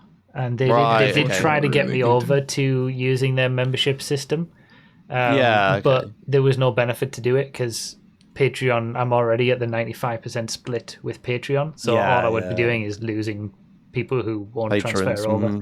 So yeah, it's probably what I would do is just start with fourth wall. I think fourth wall is the better option these days for something like that. From a baked in with the store page and, you know, for kind of stuff. Okay, well, after all that, yeah. Oh yeah, it was a short little interlude, right? With your it was meant to be. Quickly, I don't even remember what I was going to say. Let's quickly run through this gaming news. You're famous for speedrunning. No, let's quickly go through the gaming news and the racing corner, and then we'll do Josh's speedrunning to finish. Because the PS5 Pro, is anyone actually going to buy one? No. Yes. I am. You are, yeah. I know you with your convoluted reasons. Because I haven't bought a console like other than the Nintendo Switch since the Xbox 360. And I'm gonna buy it to play GTA 6 on stream, and then when GTA 6 comes out on PC, I will sell it. Okay. So whatever investment I make in it, I'm gonna get a percentage return anyway. And I feel like on the day GTA 6 comes out, a lot of people will want to watch the game on the PS5 Pro and not the scrub PS5, right? So Yeah. I think you say scrub PS5. It's not that big of a difference, is there? Really? I know it's not a big difference. I know, but people are still gonna look for streams on the PS5 Pro, right? So yeah, I think the extra investment is probably worth it. I wanted to get the 30th anniversary ones. They look sick with like the PS1. Yeah, that's another story. Because just like with the 20th anniversary PS4. Everything went to scalpers because Sony can't do this shit. Yeah, they just can't. It sold out. Like I was streaming, and then by the time like I was like, oh yeah, the sale's open. It was too late. It was way too late. So yeah, I'll just get a regular one. Apparently, it's absolute chaos at Sony as well because they're having to if they're noticing that it's. Like they're having to run through like fraud checks and whatnot that they weren't expecting to run through. Once if they identify that a bot has been allocated an order, they have to cancel the order. That order then goes back into the pool, gets picked up by another bot. It's astounding, absolutely astounding. Oh my God. I was kind of excited about it. But I knew because I was burnt badly with the 20th anniversary PS4.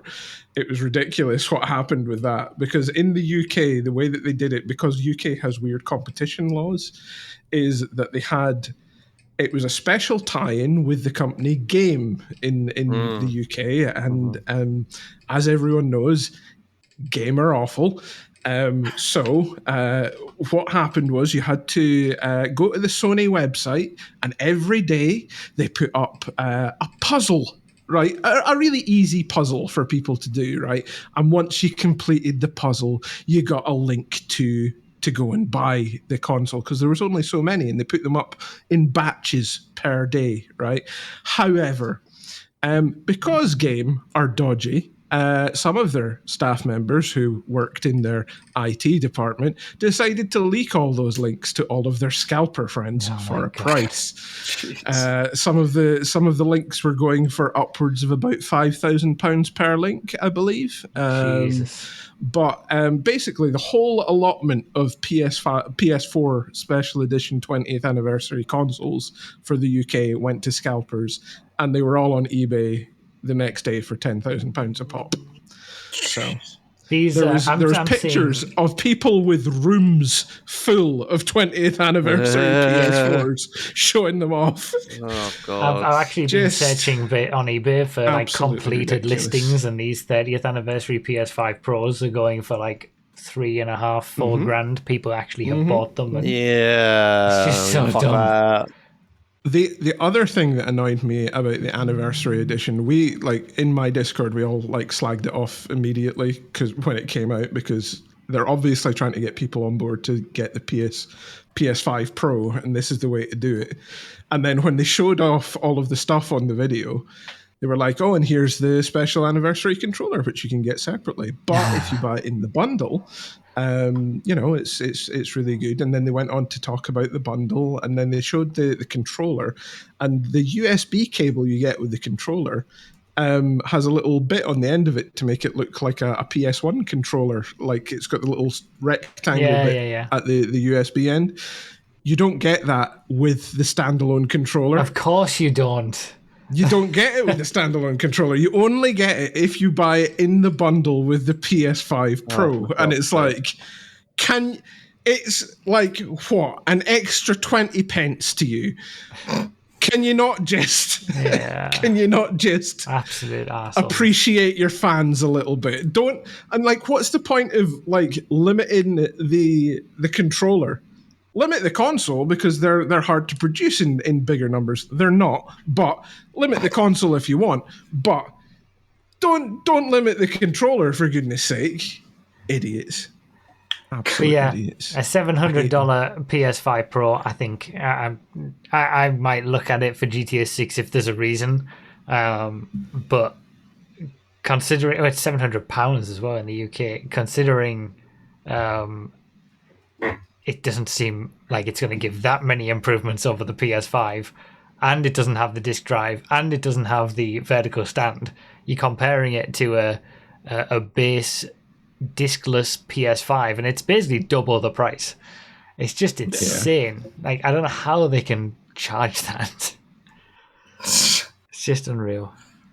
They obviously don't care about their fans either, because they're just, as with the PS4 20th anniversary edition, they're just not addressing the issue at all. Yeah, I know. They haven't come on Twitter and gone, we noticed quite a lot of these have gone to scalpers. That's not really very good. Sorry about that. Not even saying any of that. Just, we've sold them. Cool. On with the next project. Yeah.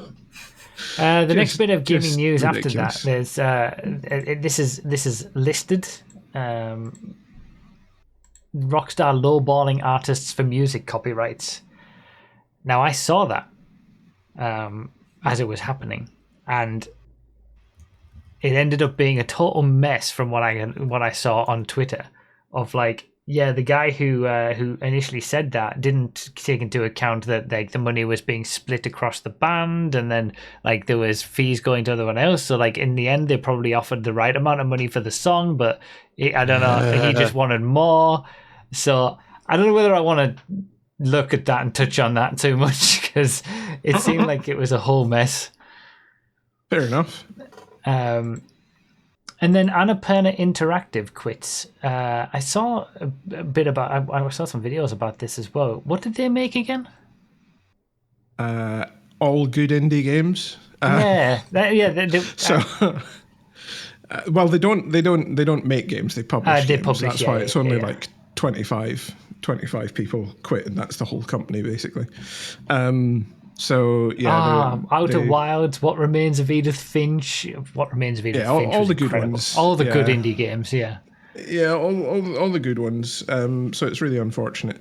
Jason Schreier actually came out with a really good article on this just this morning, detailing exactly what happened and what led to this actual downfall. It's fascinating, but the TLDR is billionaires suck and should never be trusted. That was the impression I was getting as it was all the news was coming out about it. Oh yes, Stray as well. Yeah, it was like they changed leadership at the top, right? And then, basically it all went down. There's a lot more to it. Yeah. So basically, the studio head at the time, Nathan Gary, he's very well respected in the industry. Everybody at Annapurna absolutely love him. Think he's great. He came from PlayStation in that era of PlayStation when they went really crazy for indies in the PS4 at the start of PS4. So he helped produce Journey and things like that, and to the point that the studio head of the studio that created Journey said that he like really knows how to like take games to the next level. He's like the guy that just like adds the special sauce. He's just really good at that sort of thing. Yeah. So apparently he's a really stand-up guy, and evidently one of his rivals within the organization who got forced out for some inappropriate behavior, but who was also friends with the owner of the studio, who is a billionaire's daughter. Came back and started making some ructions, to which he departed the company, Nathan Gary, but then the company started going sideways, and projects started lagging behind and whatnot. So as a deal, they said that the billionaire's daughter who owns the company said that what we'll do is we'll spin the company off you guys have your own separate entity from the film business that they were also trying to run at the same time. As a gesture of goodwill, we'll bring back Nathan and all that. We'll bring back all the staff, and then things sort of unraveled with that deal, and then the problematic guy came back in, and he's like, "Oh, look, I've got this big, massive deal with Remedy on the table. Do you want to come and do you want to look over there? Look at that deal." So he's now the studio head, and everyone was like, "Nope, no, thanks." Yeah, just like no, I'm all right, thanks. Yeah. Well, good on them. Honestly. Yeah, and the article did say that like the team are sticking together. They've already started up a fund so that they can help like pay for each other's. There's a fund so that none of them are going to like starve or anything, sort of thing, and they're all sort of coming together to do their own thing, but that's still sort of in the works at the moment. So hopefully the team stick together and we get some more bangers. Yeah, hopefully. That aren't necessarily Annapurna bangers. Yeah, some real, man. Stupid. It really is. It's such a shame. They were my favorite publishing wing out of anyone, because they always had the most interesting games and the best quality games. And to see it go away just because some people make bad decisions, it's not great. Well, we wish the team that chose to leave the best of luck. Hopefully they get on their feet and give us some good stuff. Yeah, I'm sure they will. I'm sure, like, being producers and being such a close-knit team, I bet they have fantastic ties with the game dev community. And it sounds like they're all very highly spoken of. So yeah, I think they'll go on to bigger and better things, hopefully. All right. Let's move on to Racing Corner. And there's only one thing in Racing Corner to talk about. Rip Ricciardo. Oh, yeah, I typed that in, yeah. That's the only thing. I mean, apart from the fact that, it's actually been a really fun season of Formula One, and they've been really close, and different people have been winning, and Verstappen hasn't won for months now. It's been really interesting. Great races. We're having a lot of fun watching it again. But... yeah, I don't know. I don't know whether this is a weird take, but Ricciardo, I'm not surprised.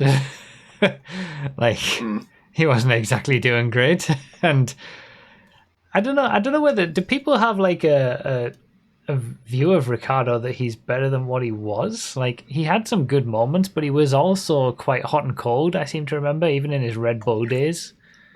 Like he had a lot of good races, and then he would be anonymous, and then he would be having a good race again, and then anonymous. But he was still a very high level. My girlfriend wanted to McLaren. Go on. My girlfriend said, like, I could jump in for a Racing Corner because she's the F1. Put her in. Oh yeah. She left. She left. Next time.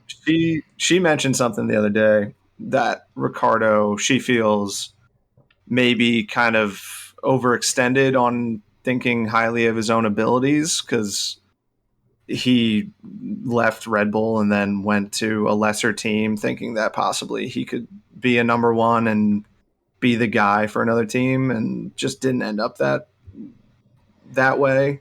I think his mistake was, I mean, he left for Renault, and that's fair enough. Okay, you saw the writing on the wall that Verstappen was starting to be the golden child of Red Bull, so and he did well at Renault, I think, but then he left Renault and went to McLaren, and I think that was the moment that he couldn't get it all working. He still did good performances at Renault, and I think he should have stuck with them and tried to build it. He only gave it 2 years there. I know Renault's a bit dodgy, which is now Alpine. They're not exactly known for being fantastic, so you don't know what's going on behind the scenes, but.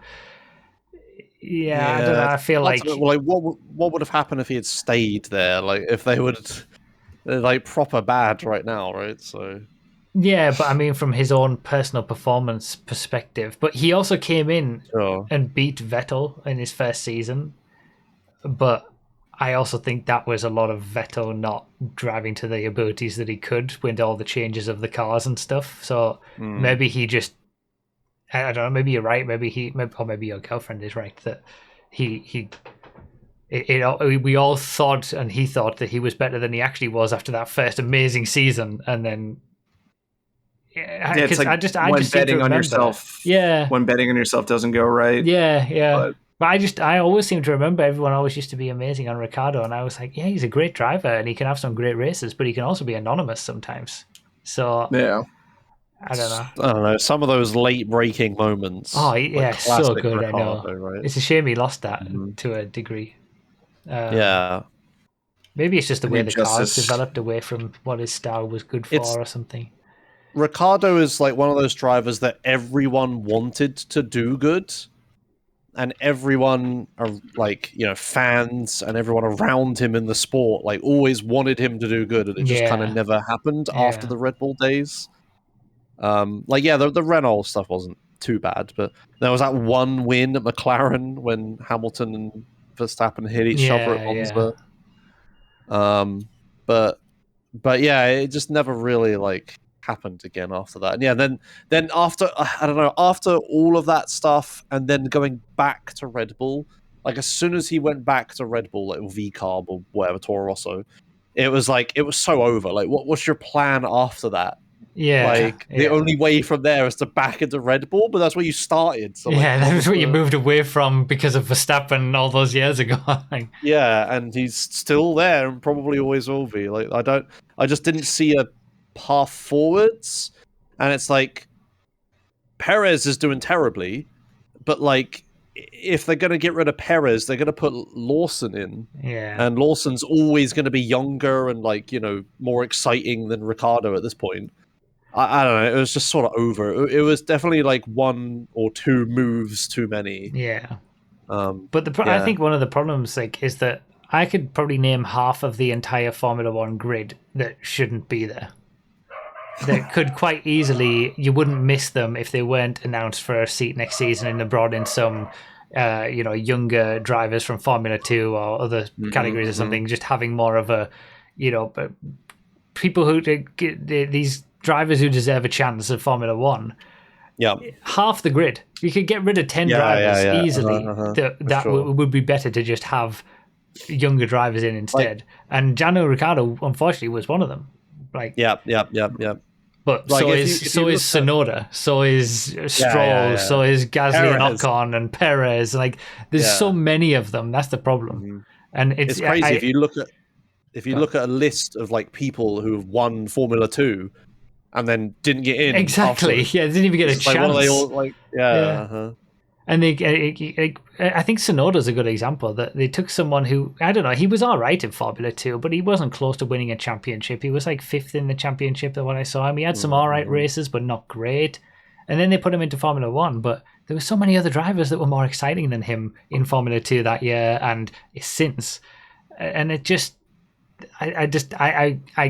I wish they had third cars that they could only have one driver in for every 2 seasons or some maximum of 2 seasons, and they had to put someone new in every time. Because have you seen they're talking about the rookie race or whatever? The rookie sprint. They're going to do a sprint with only rookie drivers at the end of the season. That could be interesting with 10 cars, one of each car. Yeah. I'd find that. I'm looking forward to that actually. But yeah, it's decent for track time for these guys as well. You kind of want that fresh blood more frequently though in Formula 1, I think. Yeah, Colapinto's done great in that Williams. He wouldn't have got to look in normally. Nobody would have expected him to do that well. You've got to give them a chance. You don't get that in Formula 1 now. I think more organizations need relegation. I think it just keeps things interesting. Yeah. But yeah, I agree with what people are saying in the chat. The issue is more so with how Ricciardo was gotten rid of. That was just, it was bad. The fact that it seemed like everybody knew, and then he was told on Sunday night after the race. At least give him the decency to, and Lawson knew 2 weeks beforehand. At least give him the decency to tell him. I believe the reason that happened like this is because Lawson had a stipulation in his contract where if he didn't have a guaranteed race seat by this week, that he was released from his Red Bull contract and was allowed to look for other drives. Right. It was part of his contract because then that gives him time to like sort out the next season. Yeah, but like still, September. at that point they should have told Ricardo then. Yeah, And he doesn't get a proper send off race or anything like that. Like it's all a shame. Yeah. But Red Bull are just the team to hate, I think. Yeah. Are they getting rid of him mid-season? Yeah, he's not in anymore. Now. That's it. Yeah. He's gone. He did his last race on Sunday, and he didn't even know officially, technically, that it was his last race. Everyone else seemed to. Is that not like super unusual? Do they not usually change driver places like at the end of the season? Yeah, although it's happened twice this season now. Yeah, I think if you look at the last like year or two, there's probably been more mid-season changes than not. Right, like between this year and last year, in the off season, there were no changes. Yeah, which was the first time that had ever happened. Yeah, but now there's been lots of mid-season changes, so we're kind of in this weird situation where mid-season seems to just happen loads now. Well, we've had 2 this year, right? Like, yeah, that doesn't happen normally. It's very strange. But yeah, I want to see a third car for every team. You're only allowed rookie drivers, so maximum of 2 seasons in those cars, and then you got to swap them out or promote them to the main team. Put some fire under the belly of the main drivers. If this rookie comes in and just beats one of them, and it's like, okay, well, he's out. Put the new guy in, and then you can even have a separate like championship table for the rookies. You know, you can do all sorts of stuff with that. Sprint race again, just for the rookies or something. It's just it's too. Yeah, it's like you fuckers. Well, you fuckers, you keep vetoing new teams. Yeah. You add more cars. Like one of them. Yeah. You gotta do one of these. Flipping Andretti. Good idea. I support it as a non-Formula One watcher. I support it. All right. The final thing then, Speedrun Corner. I think I have to dip out. You need to dip. Unfortunately. Wait. It's important you're here. 1 sec. Okay. I'm traveling to Games Done Quick, like in person. Oh. And I'm flying to Newark. Okay. Newark. Newark, New York, whatever. I'm staying there for like 1 day. Then we're road tripping to Pittsburgh. Okay. And then we're road tripping back, and then I'm in New York for a couple days. All right. So it's quite possible I could see you at some point. All right. Yeah. If it's on a Thursday or a Tuesday, I could meet up with you after work probably because I'll be in the Big Apple. All right. Yeah. Maybe one of those days. All right. Yeah. Hit me up. Okay, sick. That was all. You can leave now. Fun. Before you left, podcast meetups. See you later, RDT. Right, see you next month. Right. Okay, yeah. So the longer version of that story that I just told. I signed up for Games Done Quick. So for drama reasons, ESA isn't having a winter event this year or next year. So Games Done Quick and ESA normally happen around about the same time, so that frees up my schedule. And me and all the other GTA speedrunners who we all normally go to the ESA, we were like, hey, why don't this time we go to the GDQ instead? So we're having a big community trip over to New York. Cool. Yeah, we're gonna then road trip from New York to Pittsburgh. Is that where GDQ is? I'm guessing. Pittsburgh. Yeah, that's that. Okay. The winter one is there. Yeah. Right, okay. We're going to stay in an Airbnb house there together. Oh, cool. And then we drive back, and then we spend a couple days in New York before we fly back. Yeah, New York's fun. Yeah, I've never been to it's America good before. For like a couple of days of like craziness, New York. I enjoyed the way they did it. You've never been to America at all? No, I've been to Canada once. That's it. Okay. You need to get your ESTA or whatever it is. The visa thing or whatever, or visa wafer. I was pleasantly surprised because when we went to the US this time, our ESTA from when we went to New York at the start of 2023 still applied, so I didn't need to pay or do any more for it. It was ideal. Nice. That'll be fun. When is that? That is the very beginning of the year. It's like January the 3rd or something. So that's why we're going to New York at the end of it. So we leave later, so we're further away from New Year's. Oh, okay, I see. yeah, otherwise we would have to get there early, and then we'd be there like you'd have to fly, like pay New Year's prices on everything. Yeah. So when are you? What do you have a date that you're flying out yet? Yeah, let me wait. Where I had these details written down somewhere. So because interestingly, you're going to be in New York at about the same time that I was in New York in 2023, because we flew out on January the 3rd. Okay, I misplaced the details. Hang on. Travel. Ticket. Okay, it is the 3rd of January. I fly out. So same day. We flew out Nice. 3rd of January 2023, which happened to be our wedding anniversary. Oh, nice. Yeah. I fly out the 3rd. I fly back the 14th. Oh, you're staying a lot longer than we did. Yeah, well, yeah, it's almost 2 weeks. Like, the marathon itself is a week, and then we got like days where we're road tripping and stuff. So yeah, that's going to be a lot of fun. Mm-hmm. Yeah. And I fly out on a Tuesday. Tuesday at like 9 p.m. I fly out, so I can see RDT that day, I guess. Oh yeah, there you go. Do that. Meet up. Do a podcast meetup on a Tuesday. Yeah. Well, we'll have to do like a image where we put pins in for all of us and connect each pin to how many of us we've each met and try to complete it. Yeah. That'll be fun. Josh was secretly trying to book the same flight as Broughy, but got the year wrong and now has made this elaborate lie to explain it. Yeah, right. That's what it is. Yeah. What's this GTA MIRL as well? Yeah. Finish it off. That's the final bit of news. So may know. Do I have a sticker for it? I don't. Okay. Yeah, if you get a photo with RDT after I've had the chat, like I've met all of you and never get photos with anyone, and. Guys, we didn't get one. Yeah, we didn't get a photo either, because why would we? No, yeah. It's something I don't do, evidently. But yeah, so there's a GTA speedrunning community. We have a yearly speedrun marathon called a GTA Marathon, where we have like our own online like week-long marathon of doing our speedruns and stuff for like GTA community. And because of drama-related reasons, aforementioned drama-related reasons, there's a lot less in real-life marathons happening.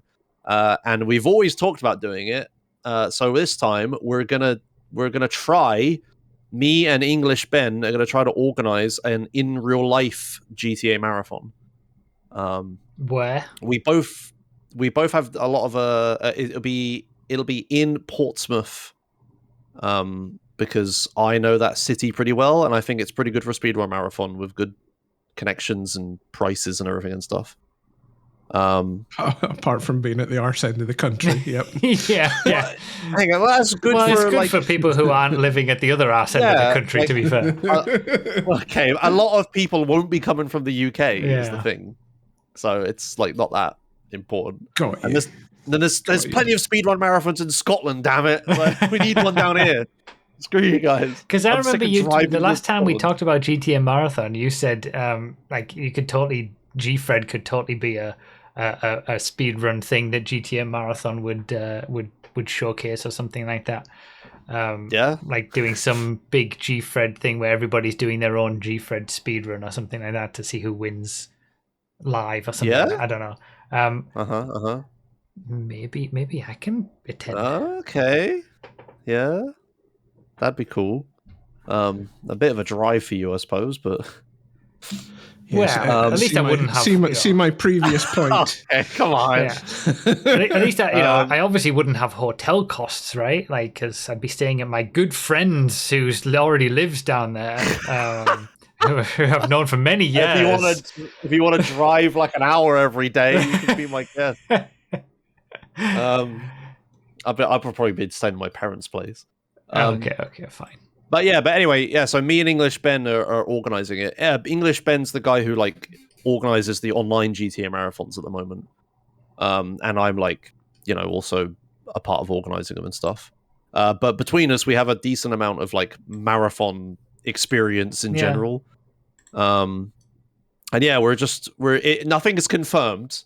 I need to stress this every time. This is only like ideas. We haven't booked anything. Don't the people are like saying they're going to buy passports and stuff for it. I'm like, oh my god, please no! Like it might not happen. Yeah. You're in the very early planning stages. Yeah, I did the other day. I have a lot of contacts in Portsmouth, and one of the people is a friend of mine who I grew up with, who works in Portsmouth University in the game development course. And he is very eager to host it in the university, which has a lot of upsides. Mainly, it's a nice space. They have god tier internet, so we don't have to deal with like hotel internet trying to stream this and stuff. They have like lots of tech support stuff. So that would be good.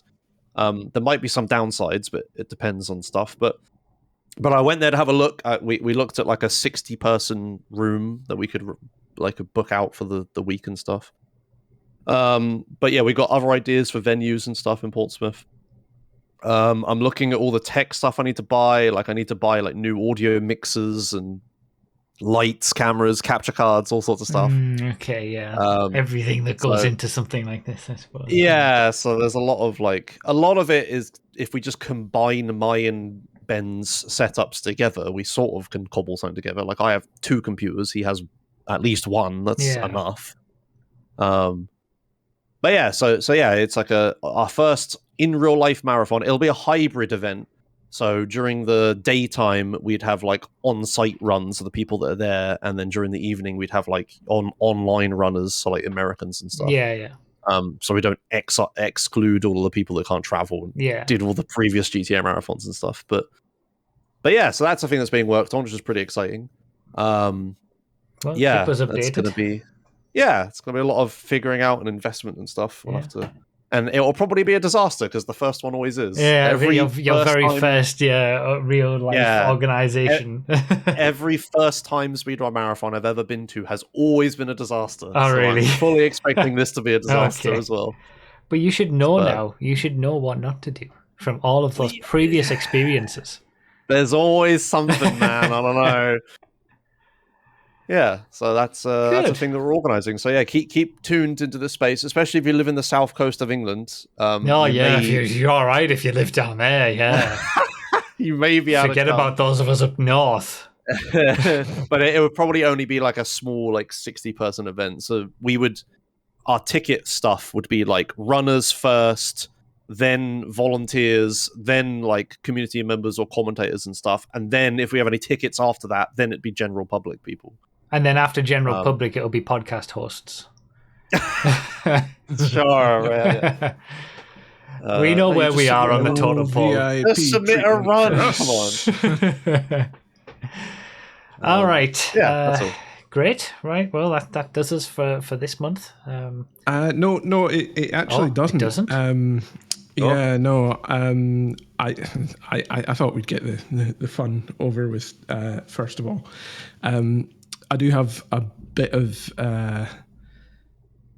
shall we say, controversial news. I've actually been contacted by a journalist in relation to the podcast. Oh, seems serious. A young journalist by the name of, let me see my notes here. Yeah, the journalist's name is Din Might. Oh my god! I don't know if you've heard of any of their latest columns in the newspaper or anything like that. I've heard they never speak highly of anything that they write. I'm going to need you to queue up a video scene, Adam, please, because I've got a video link for you that Din Might has put together. Okay. I mean, you're going to have to link me the video before I go to the scene. Oh, I see. Okay. Well, there you go. The investigative journalist has provided the link there. Shocking Hazard podcast scandal. Okay. Yeah. Here we go. Here we go. Settling some old bets. Reflector 16, making me aware of something. It was a little bet that we all made. I would be genuinely surprised if Rockstar didn't release GTA 5 again for PS5 and Xbox. Can we put a bet on right now? I'm going to bet £10 I would happily take that bet. I'll take that bet too. 10 British pounds that they will not launch GTA 5 on the I mean, I don't know what a pound is. I think they'll re-release the game for sure. I think they will. I think it'll be 60 or at the very FPS. least, they'll be like enhanced on PS5. I think it's pretty clear that Hammer and RDT lost that bet. What? I remember you owe Nos $13 and Hammer owes me £10. It's only yesterday. I've made my donation, so we're quits. I don't. Oh yeah, you my did it, best, Pop. alright. Take your blood money. Yes. It's implied that this was the first time this bet had been mentioned since. Uh-oh. Okay.